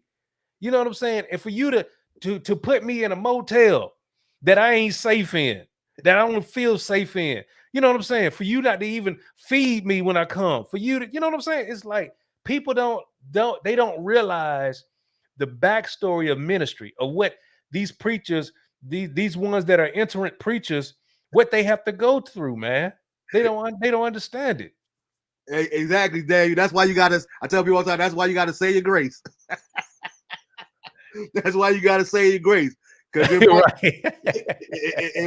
might be poison in there. But guess what? If you're exercising your faith in God and belief in God and doing it for the right reasons, that poison ain't gonna affect you. It ain't gonna affect you, right? They're gonna be looking at you. Why this joke ain't dropped dead yet? You right. Know what I'm saying? Right. Because greater is he that's in me. Right. Then that's in you and your poison. You feel me? Right. And that's the reality of it, man. And then once we come to the knowledge of it, and we come to the knowledge of the schisms and the isms, now God holds us accountable and saying, okay, I didn't tell you to give in that offering right there. I didn't tell you to, people talking about, oh, God will never tell you not to give. Come on now. Come on. God, your spirit, man, will feel when something is not right. Mm-hmm. You know what I mean? And so that ain't God. That right. Like, that ain't God. You know what I'm saying? No, that's just I was having a conversation with my man Rod the other night, right? So he was asking me, he was like, yo, man, like, can you tell people that, can you, like, trying to think of how he worded it, but we were talking about people praying for you, like when you go to services and all that kind of stuff there. He was like, I didn't know you could say no. I was like, you absolutely can say no. Right. Like, you know how many times I've been to services and somebody called me out and asked me, can they lay hands on me? You absolutely cannot. You can pray all you want to, but you ain't about to put your hands on me. Hands on it, right? I come from the old school, bro. Right. Like, I've been to churches, and I'm not going to say the specific churches or the preachers, but I've been to churches with some of our mutual friends where they, oh man, listen, it's a great prophet that's coming to town, great man of God coming to town tonight, and I need you to be there. Okay, I come. You know what I mean? I'll be there, and they see me, man of God right there with whatever I got on. Stand up, please. The Lord is telling me such and come here. The Lord is telling me such and such. Is that God? No, it's not God, my brother. Right. I'm not trying to say your reputation. Right. I'm not gonna lie. I'm not gonna lie, bro. I'm not gonna lie, man. Oh yeah, I sense this here and that. I sense this going on. Now there have been times where people been dead on too. Oh but yeah. There's a reason that the Bible talks about false prophets because they do exist. They exist. Ain't no false prophet laying no hands on Marvin L. Bennett Jr. Right.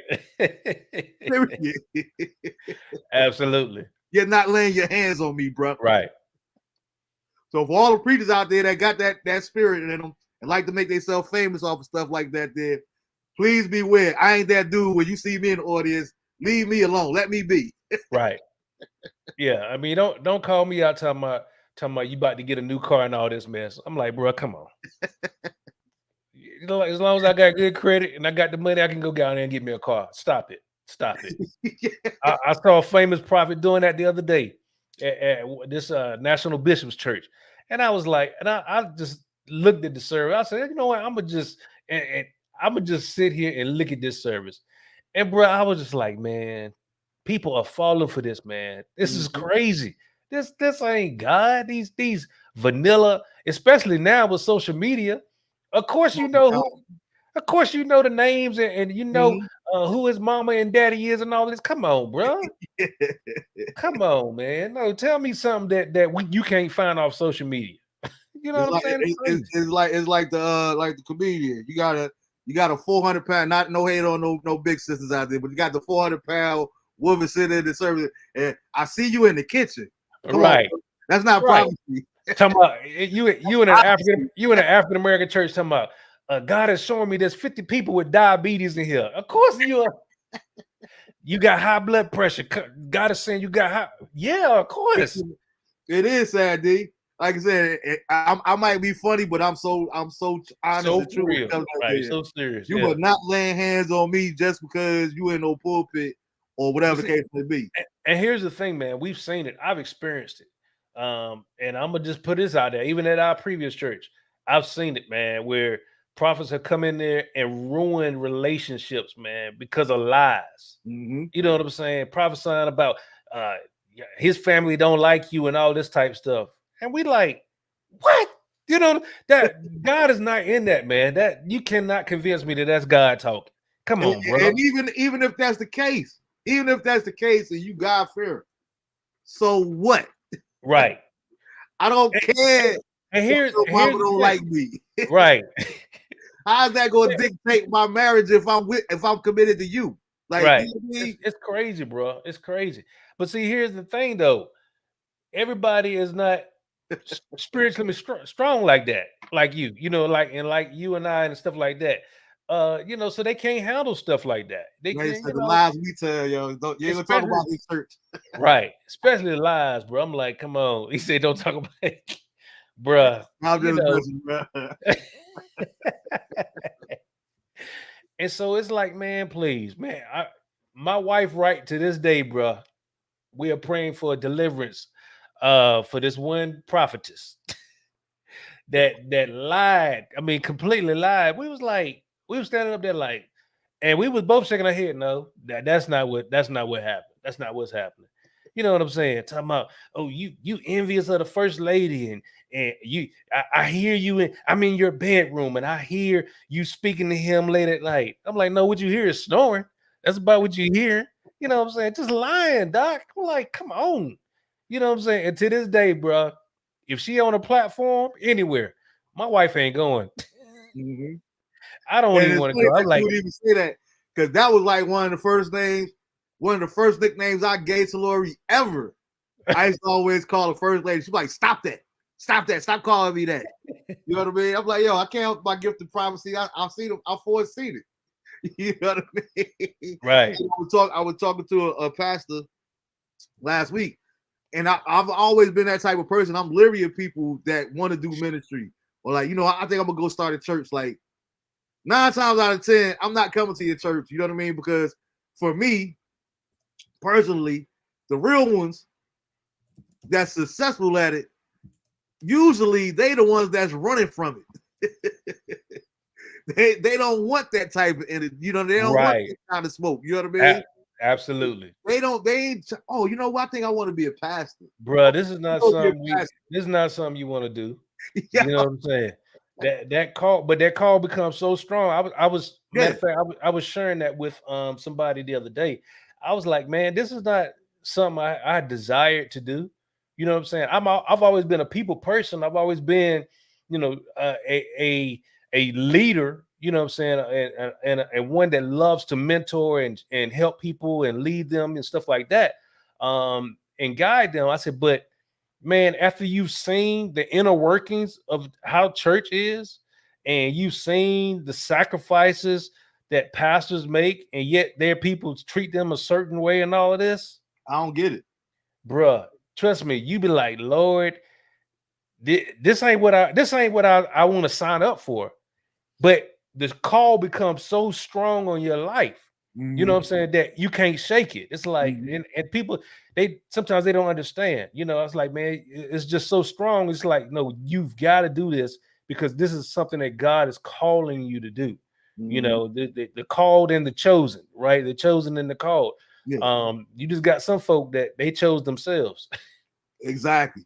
And so they out here, just like people talk about be by yourself. right. Like I people talking about, with no, you don't get in the pastor thinking you're gonna get rich. Are you kidding me?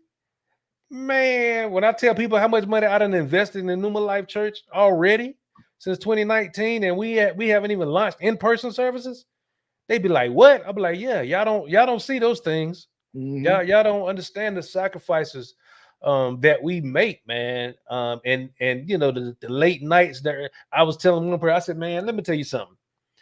I never got so many calls to help people financially until people realized that I was a pastor now, and the pastoral call as a friend, all of that.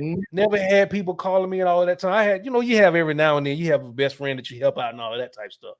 Bruh, I'm talking about folks that I never even associated with will hit me up needing help and all of this stuff. And if I'm able to help them, I'll do that.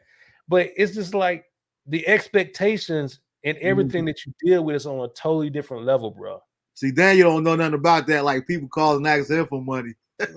It's on a totally different level, man. Yeah, and then folk, they want to keep coming back to the well and all of this. I'm like, okay, where's your financial responsibility? I'll never forget one day me and D was kicking it together, man, and somebody called him on that same thing. I ain't gonna name those days, but somebody called him like, yo, first of all, I wanted to smack him, bro. I wanted to smack him for D. You feel what I'm saying? Right. And we still beautiful. I wanted to smack him for D. Like, how you this man fully married with 5 kids and you calling asking him for money? Like, come on, man. Right. Where they do that at? I mean, I had to tell one dude, man, I was like, man, I can't do it anymore. I can't help you, bro. I was like, cause and it took God to really speak to me and was like, no, you're enabling him. Yeah. You know what I'm saying? At some point, you got to challenge him just to be a man. Yeah. You know what I'm saying? He's like, no, I can't keep doing this for you, man. You've got to grow up. You've got to do what you got to do that's necessary to take care of your family. If you got to go out there and get you a second job, go out there and get you a second job. You know what I'm saying? You got to put the work in, man, to make sure that you're taking care of your family and stuff. And it's just it's sad, man, that we have those moments and stuff. But I mean, that's in general, that's what God has called us to do. To be a blessing. Like I always tell people, I have my hands open, so I continue to give, but God can't pour into closed hands. And that's the thing. Even for people that's into that and giving and being a blessing or sowing in others' lives, I never put it. I'm the type of person, and anybody that knows me knows this to be true.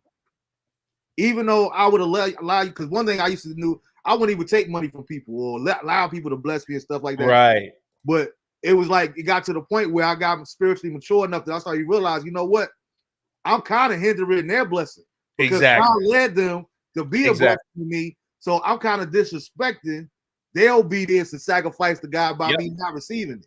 Yep. But at the same token, having said that, I never want to be a burden on anybody. Right. You know what I'm saying? Right. As an individual, I never want to be a burden on someone to the point. Listen, man, times is hard for me, this here and that there. Ain't nothing wrong with asking for help. Everybody needs some help every once in a while. I have no problem with that. But one thing I will not do is be a burden to someone. Right. Absolutely. Absolutely. Man, I had a pastor. I was 19. I think I was 19. It might have been 20. No, actually I was 21. Because I had been playing for about 2 years at the time. And I had a pastor share that with me, man. Because he wanted to be a blessing. And I was like, nah, man, I don't want to, take your money and all this type stuff. And he pulled me to the side, man. He was like, listen, he said, man, anytime somebody wants to bless you, allow them to do so. He said, because that may be the opportunity that God is giving them to be a blessing to you. And that's a blessing for them in their lives and everything. Them to having the opportunity to sow into you. That could be how God is trying to get, move something into their lives, and everything. And so from that point on, man, I always looked at it. And it, for a lot of us, we especially as givers, we're always about giving and giving and giving, and so it's hard for us, even like now, it's hard for me to receive. But I understand that, sometimes you have to do that in order for God, to get something to that individual that wants to give, and that type of thing. Taja said, that's what's hard for me. It's saying no to people who ask for money. If that's the case, Taja, hey, I'll see you my cash app. I need 100. Okay. Right. Yeah, go on and send me $1 million. Hey, practice this with me while you watch it, Taj. No, I can't help you right now. Right. Is that what? That is one of the most powerful words in our vocabulary that we don't use often enough. Yeah, it's no. Is no. I've learned how to use no. I've learned how to tell people no, I can't do it. No, I can't come to your service. No, I can't play for your event. No, you know what I'm saying? You have to get to that place, man. And you have to be okay with saying no. Yeah, and it doesn't need a follow-up. That's the beautiful thing about it. It doesn't need a follow-up. It doesn't need an explanation. I don't have to qualify. No. Absolutely. I don't have to qualify. No. I don't have to, I don't have to give you no explanation. You know what I'm saying? It's just no. It's like Humpty Hump used to say, it's real easy to do. Right. So I need you to practice that, sis. Practice that no, even in the mirror. No. I do say no sometimes, but I question if I'm doing the right thing sometimes. You know what? And you'll know if you're doing the right thing or not, right? Like I said, I had a couple of individuals that I had to just cut off because I saw that they knew that they can come to me at any time. Wherever they was in dire straits, they knew they could come and I would bail them out, basically. Yeah. You know what I mean? But that's not good for some people because they have to follow their face. Don't forget your thought, but to follow that up, because I felt it just drop about spirit. Mm-hmm. That's not being a blessing. That's not somebody allowing you to be a blessing to them. That's somebody that's take advantage of you. Exactly. And that is not of God for people to take advantage of you. That's not of God. And that's exactly, and you got to know when that's taking place. Mm-hmm. You've got to know, okay, and you'll know, okay, no. So you just know that I could be here to help you. No, you know what I mean? And and that's essential. But like I said, as givers, man, we just give. We give, and watch this. Many times people know that that's your spirit and that's your heart, and so they try to take advantage of that. They're gonna take advantage of it. Yeah, you're gonna take advantage of that. Oh, they got it. She got it. He got Right, it. right. They don't never say no. Now then it get to the point where, hey, D, you know where you know where you get some money from? Go hit up Ties, yo. Like now you got other people take advantage of Right, you. right. They know your heart. And watch this. They I'm about don't to make do that. I'm about to make a lot of pastors mad, even saying no in ministry. Oh boy, I just got canceled. I just got canceled by by 100 pastors right there, because you've got to know what your limit is, man. Many times we stretch ourselves too thin, you know, and we want to say yes to everything. Yes, we want to please God. But a lot of times it's more about trying to please the pastor. And it's like, no, that's where that God first comes in play. That's a and whole understanding, no God, bro. Yeah. It's like, no, you on salary. Right. You on salary. So of course you ain't got no problem with being at the church 24/7. Right. I got a job to work.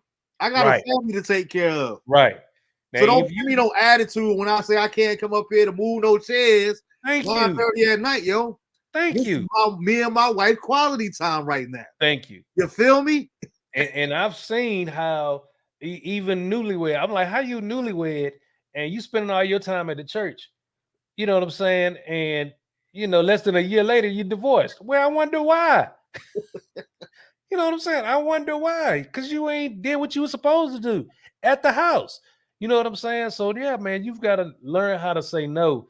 You've got to learn how to be a protector of your sanity, of your family, and your environment, man. It's like, you know, and it's unfortunate that a lot of pastors are reckless and irresponsible when it comes to leading their flocks and understanding, like, look, I don't want you to stretch yourself thin. You know what I'm saying? I'm like, yeah, I don't want you to say yes to me all the time. No, and I have to have enough foresight to know or see when my leaders need to take a break, and be willing to go into them and say, you know what? Listen, you need to let somebody else handle this. You go enjoy your wife. Y'all go on vacation and all this. You know what I'm saying? But we don't do that, man.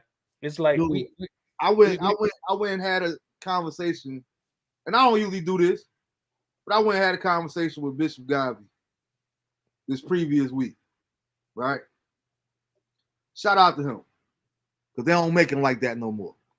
And one of the things, it's funny that you brought that up and said what you just said. I get there for my appointment. All the church doors are locked. So I called the number where you set the meetings up. Hey, listen, I was just calling to see if my scheduled meeting was rescheduled, and I wasn't aware. Person said, nah. Where you at? It's like, I'm around the front. I'll be right back around that way there in a minute. Somebody came and opened the door to let me in. We get our meeting. Said, yo, the people that work here, they've been working so hard. I gave all of them the day off. So the only people that's here right now is me, my wife, my kids. So we running kind of short. That's why wasn't nobody there to let you in. Wow. Like, where do they do that at? Right. Where do they still make them like that, bro? Right. Where, you know what? Like you say, you guys have been working so hard. I'm gonna give you the day off, and I'm not gonna hire no tech people to come in here and do those jobs. I'm gonna do the job myself. Right. You feel what I'm saying? Like, I gotta respect stuff like that, because I see where so many people get turned off, and we still talking about church. I don't know why. But one of the things that kill me is, like you said, you got people asking you, and these pastors catching attitudes when you do tell them no. Like, one of the things that I never understood in church, right? Growing up in Jesus Is Coming, and I used to be like, yo, man, can you imagine how powerful of a ministry we would be if none of us ever left? Like, if we all had stayed in this one church, we would have, like, TD Jakes wouldn't have had nothing on Jesus Coming. Right. One day, in the spirit, I'm saying this to myself in the head, and the Holy Spirit started telling me about it. That's the point. Right. Why would you want all that power in one Exactly. place. In one place. Exactly. I said I need you Exactly. guys to go out into the world, to the Right. four corners of the world, and spread the Absolutely. gospel. So that's why it's so is impactful when you can spread out like that. And I brought Right. that up to say it bothers me when I see these preachers. Again, we ain't naming no names, but I know many of preachers. They got these ministries. People come up in their ministry, and God is calling them to move on and go somewhere else. Right? Mm-hmm. You got an attitude. You taking it personal. How you gonna leave me after all I done for you? And I thought that was the point. Even when we talk about, I hate that. Like I said, I hate these new fads and whatnot. But all this, this my spiritual son, this my spiritual daughter. Right. And all Right. Like, stop trying to be fathers to children that you are, and you ain't fathers of your own children. You know what I mean? Oh Let's my stop God. a whole different conversation. Woo-hoo. But let's stop that. Even in the natural, right? Isn't the objective for your kids to grow up and go out on their own? And go out on their own. Right. Why do you take it so personal when God calls one of your sons or daughters to start their own ministry?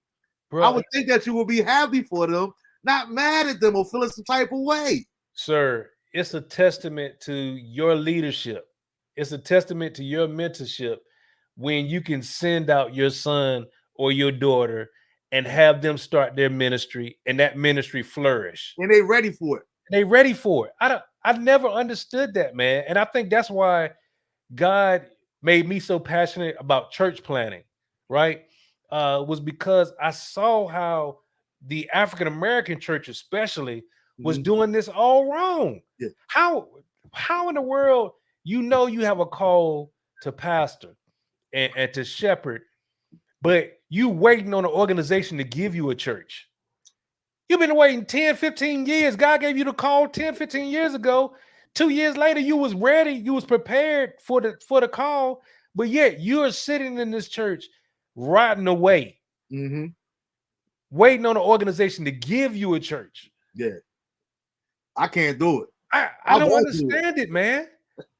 And because of this, now you got a ministerial roster of 100 ministers. What? I'll never understand it, man. I've heard horror stories. I know you have as well. Yeah. I've heard horror stories of pastors that you go to them, let them know that you have a pastoral call, and they said, "Well, I don't think you're ready. I don't think it's." Come on, bro. Come on. You've been training me all these years. You've been preparing me, and let's be real. You don't want to lose me because of you know what I'm saying. It could be even influence, right? Even influence. There's been situations where I've seen that because of the influence one has within that ministry. Now the pastor is scared if they leave, they're gonna take half of the church with them. And first of all, let's be clear. I tell people all the time, especially when it comes to the ladies. One thing, I'm not a rapist. I'm not a stalker. Right. I'm not a kidnapper. Right. Right. First of all, if I go start a ministry, I'm not taking nothing from you. Nothing. These are grown individuals, adults that choose to leave your ministry to come support you. So thank you. First of all, they're not our members anyway. Exactly. They belong to God. You know what I'm saying? And that's one of the other issues. We become so possessive. It's like, no, I was sharing with one from the pulpit. Yeah, I was sharing with one preacher, man. I was like, man, I said, the culture that I'm building at Pneuma Life Church is this.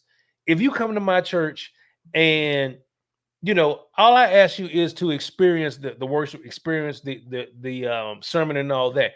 If I understand that Pneuma Life Church is not going to be a fit for everybody in the kingdom, I understand that. That's spiritual maturity and understanding that Pneuma Life Church is not a church for everybody. However, I want to be able to help you find the church that is the right fit for you.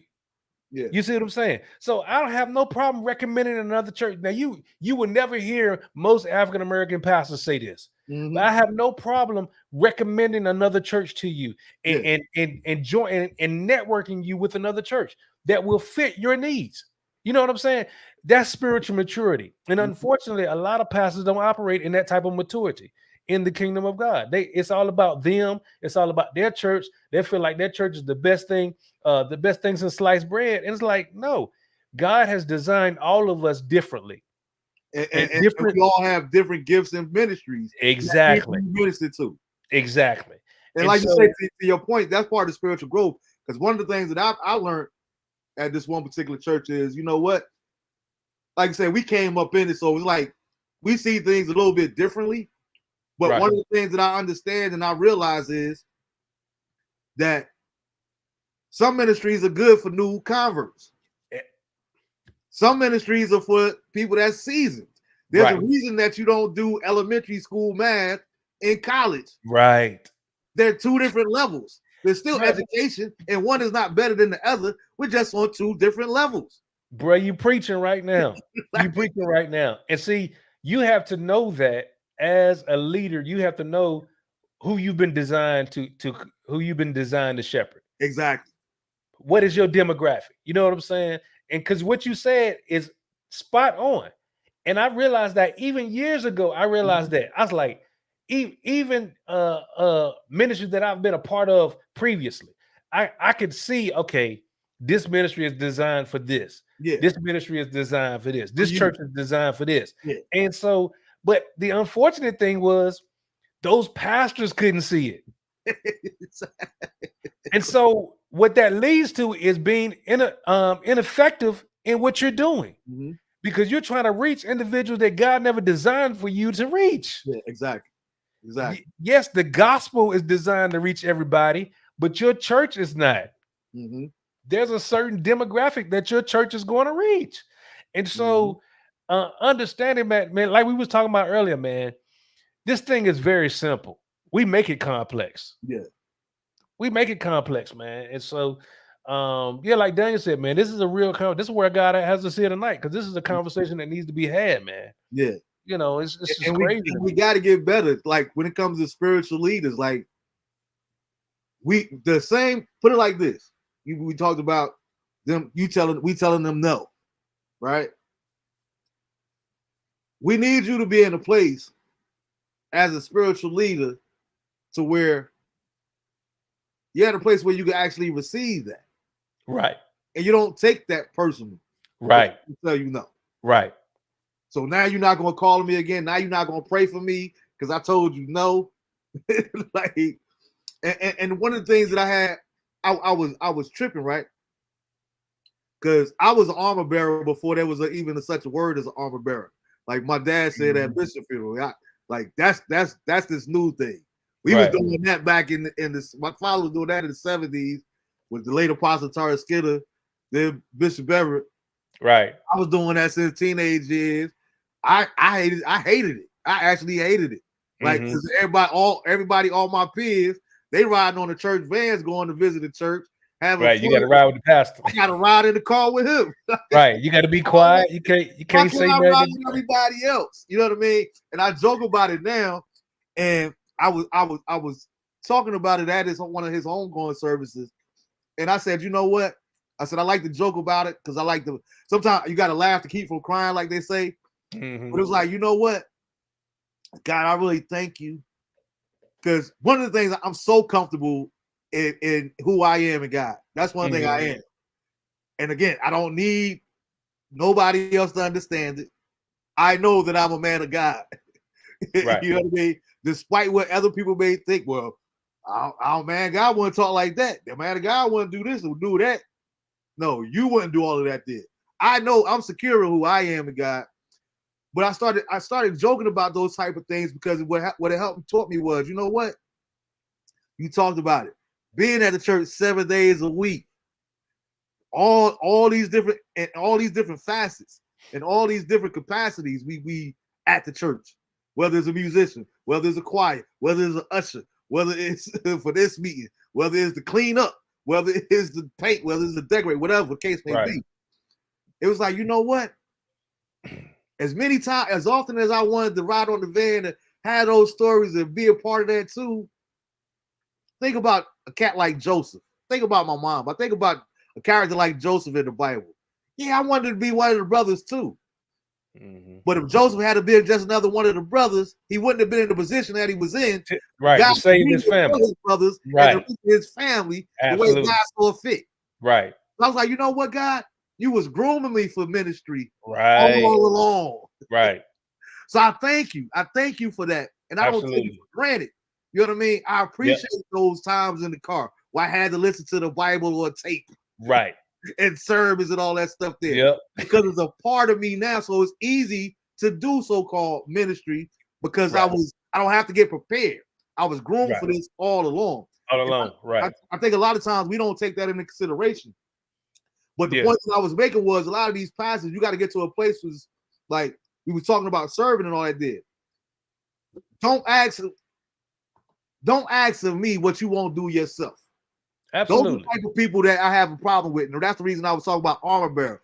Because I remember being with this pastor in the back before we went out. And I was watching and I was seeing like people assisting them, helping them. And they putting the shoes on them and all this other kind of stuff. And I'm like, yo, I'm sitting there minding my business, but I'm like, I can't see putting on no grown man shoes like that's able-bodied. That's right? able-bodied. Exactly. So I was having a conversation with my dad one day, right? He said, you want to help Bishop put his shoes on? And I had to think about it because instantly I thought, I absolutely would. But you know what the difference is? He lived it before me. He earned this level of respect for me to be willing to help him put his shoes on. Right. You see what I'm saying? Because I've seen Uncle Jimmy, Bishop Everett. I've seen him preach to hundreds of folk, faithful folk. Speak to everybody at the service. We still in the building 1, 2 o'clock in the morning after church. And he's still straightening up chairs. Picking the envelopes off the floor. He ain't getting nobody else to do it. He did it. Absolutely. So for you to be, this is something for all our pastor friends that's watching, right? For you to be a good leader, you must first be a good follower. Got to be. Have to be. You have to be a follower. If I know that you don't have to, if you're above taking time out for introducing you to my mother or telling you that my grandmother's in the hospital and she needs prayer because she got a surgery coming up, if that's beneath you, then guess what? So is my relationship with you. Right. In my opinion. You see what I'm saying? Yep. When I see you living the life that you want me to live, when I see you sacrificing for me the way you want me to sacrifice for you, that's a different kind of conversation. Right. Absolutely. I totally agree, man. I was sharing that in the in our interest meeting with our launch team, and I was telling, I said, me as a pastor, you're never going to see me ask of you what I won't do.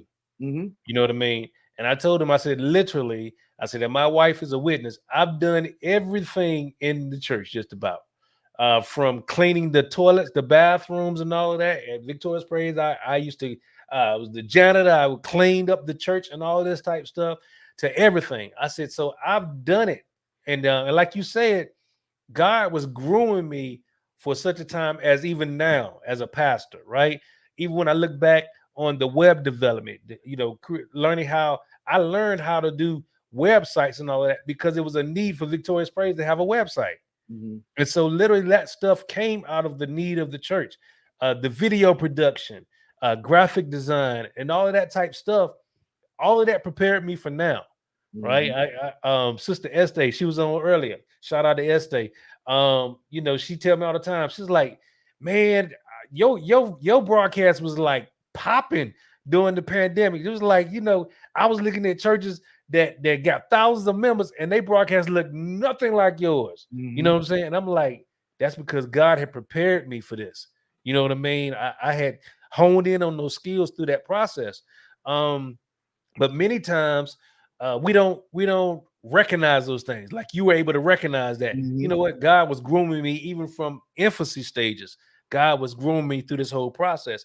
And I think one of the things that we've lost, or I won't say we because I haven't, but that a lot of preachers and pastors have lost along the way is that level of humility. You know what I'm saying? And being humble regardless of how or where God takes you or the platform that you're on, you still have to be humble. Be humble enough to shake hands. Be humble enough to like you said, move those chairs back into place and all that. Be humble enough. You see a piece of paper, pick it up. Yeah.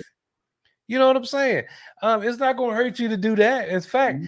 it's going to help you because when the people see that you're humble enough to do that, then if my Pastor, leader can do you that, doing that? Let me get that for you. right? Exactly. If my leader can do it, surely I can do it. Yeah, You know, absolutely. and that's what we've got to get back to, man. We got Hmm. to get back to. It's become Hollywood now in the church, man. And you know, I told our people, I said, listen, I said, you know, your job is not to serve me. Your job is to serve alongside me. Hmm. You know what I'm saying? I said, God has put me in your life so that I can serve you. Hmm. And then we can all come and serve our community. That's what it's about. It's not about me being this authoritative figure and you know demanding that you serve me and you're at my every beck and call. No, that's not what God has called us to be as pastors and all this. We Hmm. lead and guide. God has placed us over this flock, but we do this together. Yeah. You know what I mean? And this, you know, again, I'm humble enough to know that whatever needs to be done, whatever the job needs to take place in order for the kingdom assignment to happen, then we're gonna all do it. Yeah. We're gonna all do it, man. Because that's the point that I was making. I was talking about that actually while I was waiting for you to come on. But I tell people all the time when you look at, particularly for Christians and believers, Mm-hmm. when you we definitely, I'm gonna have you back on another time so we can talk about that because there's a big difference between believers and Christians Absolutely. that Yep. people don't like to talk about either. But when Mhm. you are a Christian and a follower of Christ, I'm like, you know, everything when you look at the life of Jesus, everything that he did was for everyone else. Absolutely.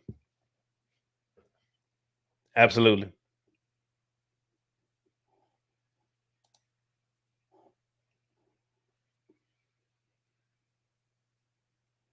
Oh, you went out. Absolutely. Yep. Everything he did was for everyone else.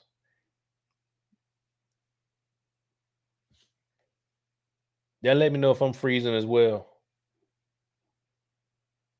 Looks like I'm freezing too.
Yeah, my bad. You still there, Jay? Yeah, I'm here. Yeah. I don't know what happened. My internet started tripping for a second. Yeah, I Um, figured so. outside. But what I was saying was just like how, you know, the like when you look at the life of Christ, like everything that he did was about everybody else. You know what I mean? And I think that Right. that's what we got to get back to. Like I said, a lot of people always question me, and I know they had conversations behind my back about. He say he a man of God, how he move like he move, and why he go where he go, because that's the ministry that God has given me. Right. When I look at this again, when I look at the example that Jesus said, Jesus was out there with the prostitutes. He was out there with the whores. He was out there with the swindlers. Yes, sir. You feel what I'm saying? And I'm not saying I'm out here soliciting prostitution or whatever the case may be. Let's be clear there. That's not what I'm saying at all. But I'm always gonna be in the hood because Right. that's the ministry that God gave me. That was that it wasn't that Bishop Everett couldn't go into the hood. It's just that wasn't his assignment, like you were talking about earlier. You know, with the Right. churches and that. Right. He's put me in a position to where I could go in there. I could talk to pimps. I could talk to Right. gangsters. I could talk to drug dealers. I can have a word of prayer with them. They can ask me questions. And that right there is the ministry that God has called me to. I Right. don't need it to make sense to you. I don't Right. need you to understand it from the outside looking in.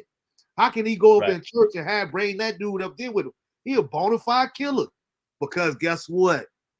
There's no way, and I tell my personal friends this all the time. When I'm in God's perfect will for my life, when I'm doing ministry, guess what? If you ask me to come to your church, I'm telling you now, I might show up with a few gangsters. Absolutely. You feel what I'm saying? It ain't gonna be the armor bearers that you used to. Right. It's gonna be some cats with some Timbs on. Right. It's gonna be some cats that look kind of suspect. Right. But guess what? I'm being obedient to what God tells me to do, right. not comfortability. Right. Because there's no way in the world that God could give me a message and I'll be in there and they in that presence of God, and I do what I'm supposed to do according to God, what God tells me to do, and their life won't be impacted or changed by that. Right. Absolutely. It's not gonna happen. Not gonna happen. That's why I'm so important. And you know what? We got to get past our as preachers and spiritual leaders and what have you, ministers of the gospel. We got to get past this whole. But what are the people going to say? Right. What are they going to think? Like that's not what you're supposed to be doing this for. Right. You know what I mean? Because guess what? Those same gangsters, those same drug dealers, those same killers that I'm talking about, Jesus too. They got souls that need to be saved. Exactly. They need Jesus too. Yeah, it's crazy how much we're talking about a lot of the stuff that I've been sharing with our launch team. It's like, because when we're in that stage of building the culture of Pneuma Life. And I told them, I said, listen, I said, I want our church to be the church that goes to the ghettos, goes to the projects and all of that. I said, but I also want our church to be the ones that goes to the country club, goes to the golf course and all that. Because guess what? The rich folk need Jesus and the poor folk need Jesus. I said, and so God, like you said, and I hope people catching this, whoever's watching, I hope people catch what you said about that was your ministry. That wasn't necessarily Pastor Everett's, Uncle Jimmy's ministry, right? To go to the streets and all of this. But that's what I was talking about earlier, where God equips us and he gives people different gifts and different callings. And we have to be able to identify that as leaders and say, you know what? This might not be my fit, but this is your fit. Yeah. And so I can send you into this area and you can do that. You see what I'm saying? And that's I can't meet that need, but I know a church that can. Right. I know that a church that's perfect for you. Absolutely. I know, you see what I'm saying? But you have to be sensitive. You got to remove self from that. There you go. Can't be caught up in your feelings and your emotions. You can't have ego. You can't have, right. You're absolutely right, man. You're absolutely right. Yeah, man. But look, before we get out of here, I did want to talk about that. I sent you the article. It's Nikki Schultz. We got the Olympics coming up. Uh-huh. How do you feel? What's your take on that? There, the whole Olympics. So is a transgender person. Oh, I didn't do enough due diligence. I don't know if they were born a male versus female. I don't know what they consider themselves now, because I try to be respectful of the days, the pronoun games. Like they just, like Dave Chappelle said, the alpha people just they done just jacked up our whole pronoun team, so to speak. But what's your thoughts on that? I want to say that they were born a male and competing as a transgender female in the 1500 for USA in America.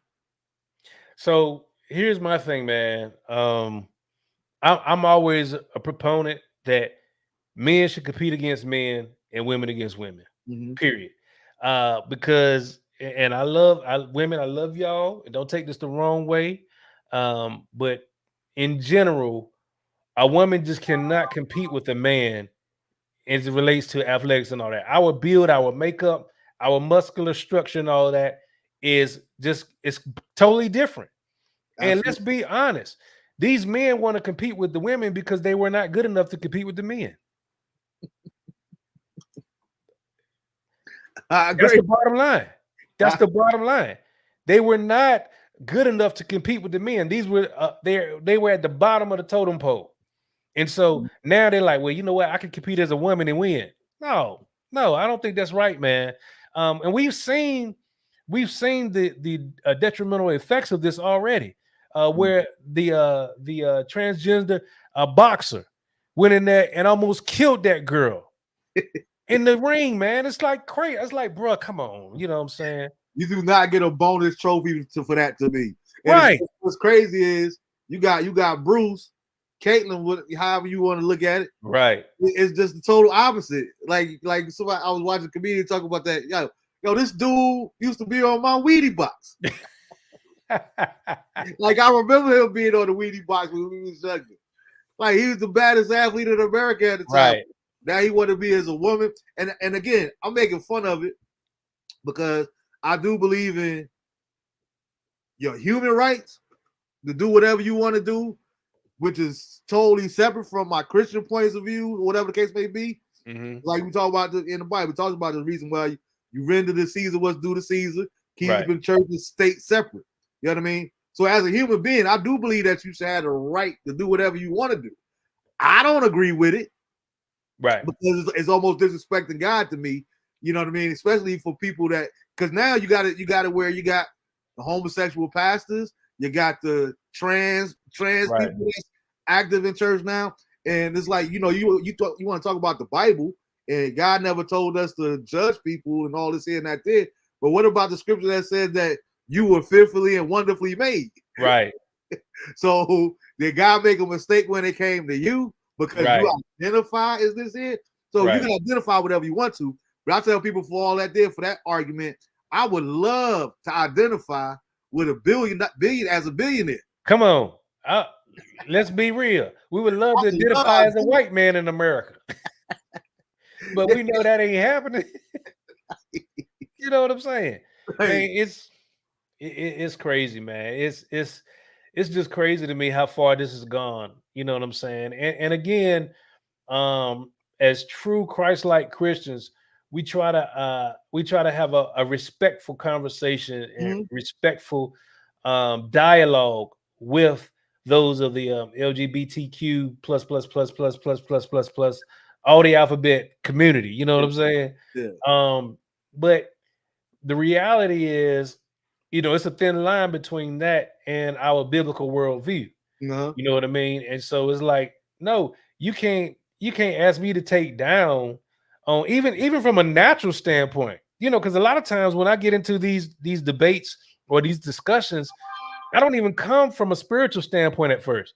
I come from just a natural standpoint of, okay, if we take two of y'all and put y'all on an island, we can come back 10 years from now and you will not, there will be no more living organisms outside of you two. Yep. You know what I'm saying? So how can you tell me that's even naturally right? You see what I'm saying? When, you know, that's the extinction of the human race, if you will. You know what I mean? Yeah, you know, and so just from a natural standpoint, you know, you can disprove a lot of these theories that come from those different communities and sectors. But again, we want to win them. You know, I have an issue with preachers that, you know, are dogmatic or they name call and all this stuff. It's like, man, the people that we want to reach, you're never going to reach them like that. Absolutely. You preaching to the choir. You know what I'm saying? And so the ones that need to hear your message, they're never coming to your church to hear it. They're never going to click on your YouTube clip to hear you talking trash about them and all that, because you've already turned them away. And so how do we still proclaim the gospel of Jesus Christ, but still reach these individuals? Like you said, there's a way to do it, and you understand that, there's a reason that they have separation of church and state, and being respectful for people's human rights and all of that. Again, we still keep that to a level of understanding what our biblical worldview is and our faith and all that. But I mean, there's just certain things naturally that we like, okay, we can't get with. Yeah. You know, and that whole transgender athlete is just one of them. I got one friend that's just, he believes that we were just making excuses for individuals. You know, I'm like, bro, come on, man. I mean, this is not something that has not been proven. It's been proven that the makeup of a man is totally different than a woman. Absolutely. You know what I'm Period. saying? I And don't care how we much weight she lift. I don't care how strong she is. right, There's a right. difference. That and there are occurrences where you'll have a woman that's a bodybuilder, been lifting weights forever, and she may be stronger than this 5'2" cat that's only weighing 100 pounds. Yeah, You know yeah. what I'm saying? But again, that's an exception to the rule. The Mm-hmm. rule on average, you're not going to find an average woman that's going to be stronger than an average man. Yeah. Just not going to happen. You know Because what I'm saying? I agree wholeheartedly. I'm like, I have no problem with them all competing, but I feel like you should be able to. You should have to. It should be mandatory to compete as whatever you were born as, Right. not what Absolutely. you identify as. You know what I Right. mean? Because I'm not even with that. Like, so let me ask you this before we get out of here. Mm-hmm. As a pastor, would you marry a gay couple? Nope. Not doing it. I Not doing it. felt that that's the way it was, Yep. because this is my thing. This is my take on it, right? And we talk about it. We make fun. We have a lot of fun on here, but we deal with real conversations and have real conversations too. That's more Absolutely. important. And it's like, for me, one of the things that I learned before I get there, anything that this is just my experience being around ministry all my life. It's like, whatever you have a problem with the most, or like you say, dogmatic about them, it usually come, like Malcolm X said, chickens usually come home to roost. Right. You come right to your front door. What I mean is, if you always talk about infidelity, Right. it's just a matter of time for you have to deal with your wife stepping out on you or whatever the case may be. Right. If it's looking down on drug addicts, it's just a matter of time before one of your sons or daughter become an actual addict. Right. If it's homosexuality. So, like you said, to your point, I don't get how you can have all this fervor, all this disdain for a type of thing, but it's going on in your household. Right. But you know what?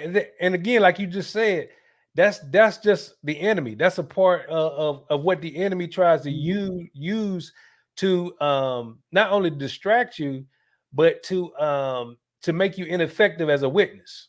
Exactly. You know what I'm saying? Because they're saying, well, how can you preach against this and this is happening and all this? You know what I mean? We've seen it even with preachers that we know, right? And to be transparent, I'm experiencing this now. Even though I don't harp on homosexuality and all that, I got a daughter that's struggling with some of that right now.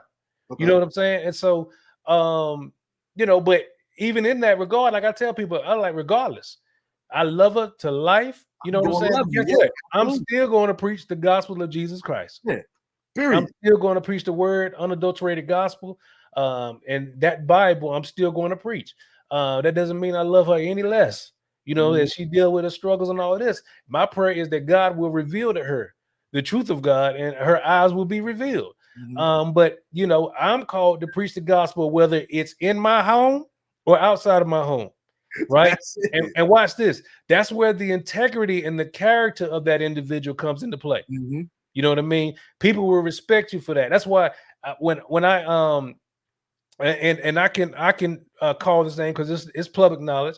When I see Bishop Wooden addressing these issues or what have you, and then I see people in the comments, try to come for his son. I can say, well, no, he don't take. I've seen him reprimand his son.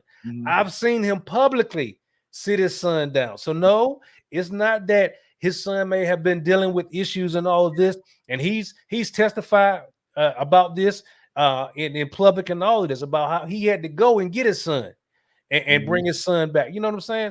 So no, that man is integral in his approach, and he's got the character. I've seen it, and so no, and that's what it's about. It's about us living out what we say we live. And people got to recognize that once we've done our part, after 18, they're on their own. Yeah. They make their own decisions. You can't hold me responsible for their decisions. I don't want nobody holding my mama responsible for the decisions I've made. Yeah. You know what I'm saying? And so, once we've done everything that we can do, I tell parents that all the time. I was like, look, don't be around here feeling guilty because your children are going in the opposite direction than with how you raised them. Yeah, or you did something wrong. Yeah, you didn't do anything wrong. No, if you do, you know what you did. We know we raised our children under the admonition of the Lord. Once they turn 18, we've guided them. We'll continue to guide them. But if they make their choices, that's on them. Yeah, That between ain't them me. and God. Yeah, that's on them. Mhm. People know that we raised our children right. People know that you raised your children right. That you raised respectable children and all this. And so, once you're an adult, you're on your own. Mhm. I So would say I dealt with the same thing, and that's the one thing because I forgot what subject we were talking about. We were talking about something on a while ago on one of the previous shows, and people were talking about how parents got to take more accountability, and I get that whole conversation too. But at the same time, we got to stop putting so much weight on on these the parents, parents, especially on the like when you're parents. talking about teenage. Cause like truth of the matter is, like you said, I was just what that say? Yeah, no man, I got the glasses. Oh, hey, what's good? What's good, T? First lady. um, it's like when my mom did, she raised me the right way. My dad, my mom, and my dad, they raised me the right way. But when I got out there and started robbing folk and getting in the drug game and all that, Mhm. that wasn't no bearing on the way that they raised me. I just talked about how I was in church 7 days a week. Right, you know right, what I mean? Like, absolutely. so that was a choice that I made to do. You can't hold them responsible, or as a parent, they don't need to be feeling like, well, what could I have done different? Right, You know what I'm saying? Or where did I go wrong? You didn't go wrong nowhere. right, That's between them and God. right, Same way, and guess what? The same way God had to deal with you as a heathen, whether right. it was He homosexual, gonna have to deal with me, right? whatever. Let God deal with them in the Yeah, same he got to deal with them the same way. way, and that's what it boils down to, man. They have to live out their journey, just like we had to live out our journey. You know what I mean? And so she's so silly. And That's so yeah, exactly what I man, was. Sanctified heathen. yeah. And so that's the thing, man. It's like you can't be feeling guilty, feeling like you did something wrong. No, No, you you know you did. did the best you could do with how I don't allow my kids don't do it, but I told the Lord, look, I'm not allowing none of them to make me feel guilty. I know we were great parents. I Absolutely. know we sacrificed to give them what we didn't have as Mhm. kids. Yeah. You know what I'm saying? So like, no, man, please, no. I will never feel guilty. Yes, we probably could have been in position to do more, but we sacrificed so we could do what we did. Yeah. They were able to experience some things that we never experienced. I never knew what sushi was. I never knew what a Japanese steakhouse was. You know what I'm saying? I never knew what Indian food was. I never knew what it was to travel all the time and stuff like this. Mm-hmm. And And like you said, you can't get caught up in the guilt because I remember being on the opposite end of the spectrum. I mhm, remember at one time at the boys was maybe 5 and 7 because they're 2 years apart, 5 and 7, 6 and 8, whatever it was at that mhm. time. And we leaving church, and it's like, yeah. So what y'all want? What y'all want to stop and get to eat on the way home from church? These jokers looked at that without hesitation. Red Lobster, and I'm like, Red Lobster, like that was like it into this school year graduation for us growing up. Bruh, Not no absolutely. Sunday dinner. I would talk about McDonald's dollar menu or whatever. Absolutely. We do. And a lot of times I was having this conversation with somebody the other day, and sometimes I think that's another thing that's a good point, and they don't get it. They won't get it until they become parents themselves a lot of times. But it's like it's far too many instances where children don't realize the Mhm. sacrifices that their parents has made for them, Right. and how beneficial they are because of those sacrifices. Right. You know what I mean? Right. You might feel some type of way as an adult, but you don't realize that you move how you move because of the choices that I made on your behalf when you couldn't make them before yourself. Right. Right. You see what I'm saying? Yeah, absolutely. So I'm in total agreement with you, bro. we grow up as an adults and we feel some type of way toward our parent. Well, mom wasn't there for me or dad wasn't there, and they ain't never really loved me and all that did. Yo, you don't have any idea. None. They You have don't. no idea until you have children yourself one day, and then they grow up and give you they behind the kiss after you done did everything that you possibly could for them. Now Right. all of a sudden it's different. Right. I mean, and the thing about it is, and I'm so glad Um, again, man, God has blessed us with some great children. And of course, Mhm. kids gonna be kids. They're gonna do Yeah. what they, you know what I'm saying? But one thing that he's allowed them to see is through their friends and those that they went to school with, Mhm. how good they really had it. Because even their friends and stuff, they love coming over here. They're like, yo, we love y'all parents and all of this. We just, it's just something different. They don't even want to, when they come, they don't want to go home. Mhm. You know what I'm saying? And I told you, I said, y'all, because y'all don't understand the love and stuff that we show y'all, y'all take it for granted. Mhm. But everybody is not getting that at home. How Everybody's not many getting that. times I had friends growing up without fathers? Man, I wish my dad was there to beat me. I wish Right, I knew who my father was. right, Be on right, benefit, or whatever right, the case may be. You tripping off of that? At least you know who your dad is. right. You know what I That's mean? They don't see that type stuff. They don't right. understand It's that. like you got your dad in your life. Do you know how rare that is today? For you Mhm. to have your mom and your father in the Yeah, same house? You know what I'm saying? Just stuff like that, man. They take for granted, bro. They yeah. really take it for granted. So I always pray for young folk when it comes to that, because, like you say, I think that's very important too when we talk about the whole homosexuality situation.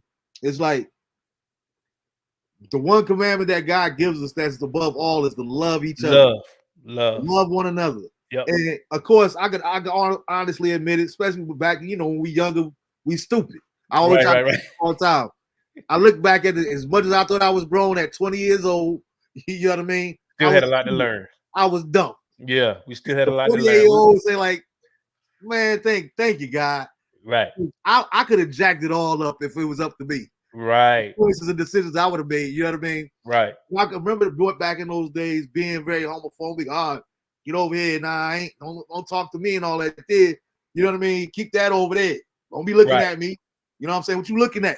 All that there. But it was like, you know what?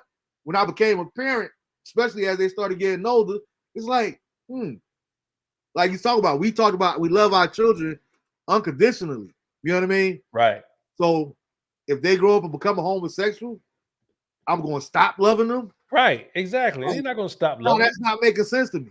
Right. One of my favorite cousins in the whole wide world is gay.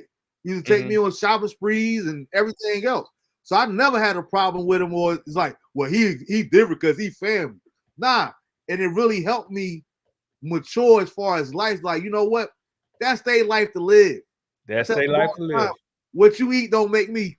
You feel what I'm saying? Right, right, Don't make me poop. Like, you know what I'm saying? Do you.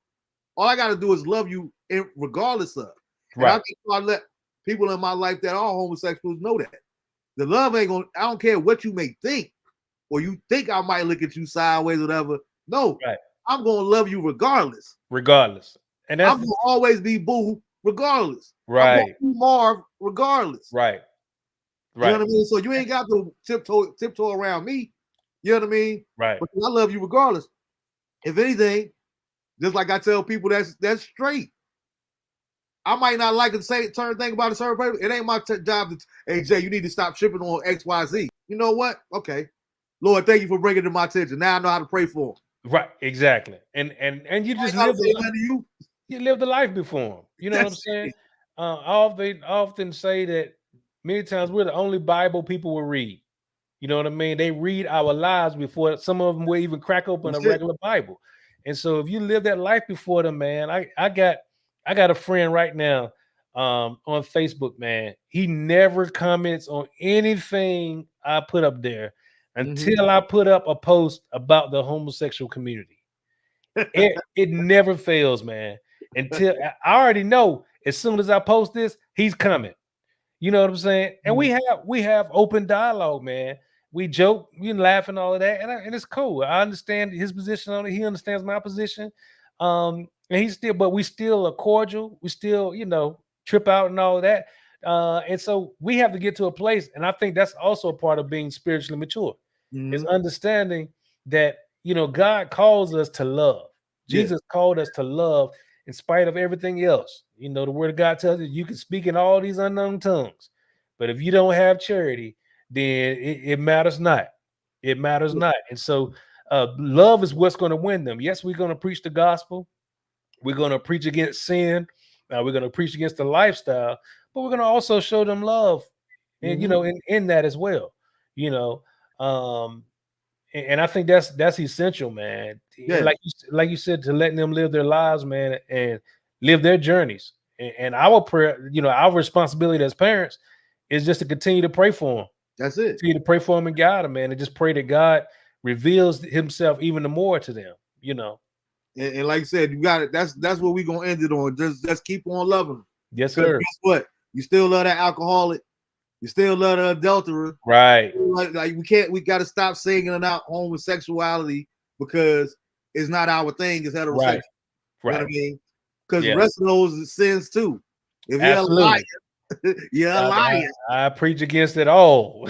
Like you're a liar. But just because you're a liar don't mean that I don't love you.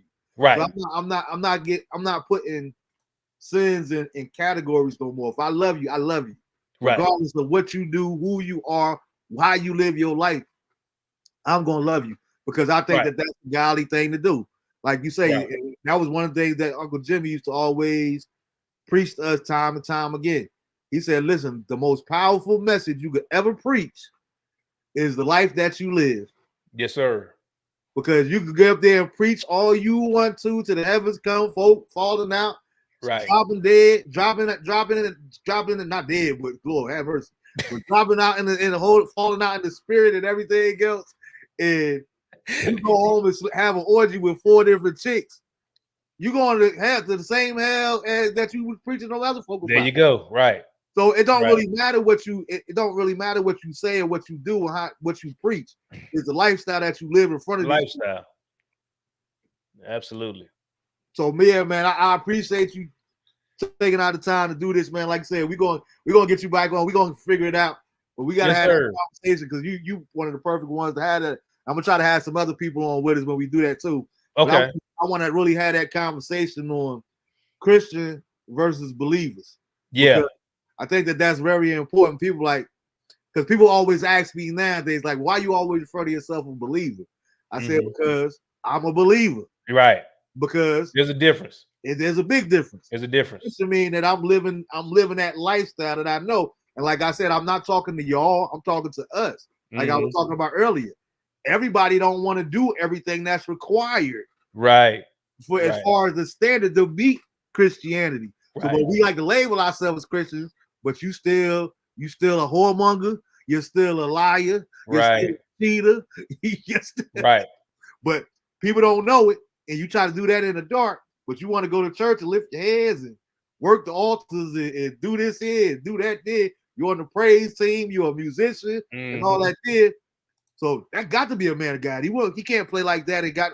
Yes, you can. Right. The Bible said gifts come without repentance. That's right. So that's a whole conversation that I really want to have, and I want you to be a part of that.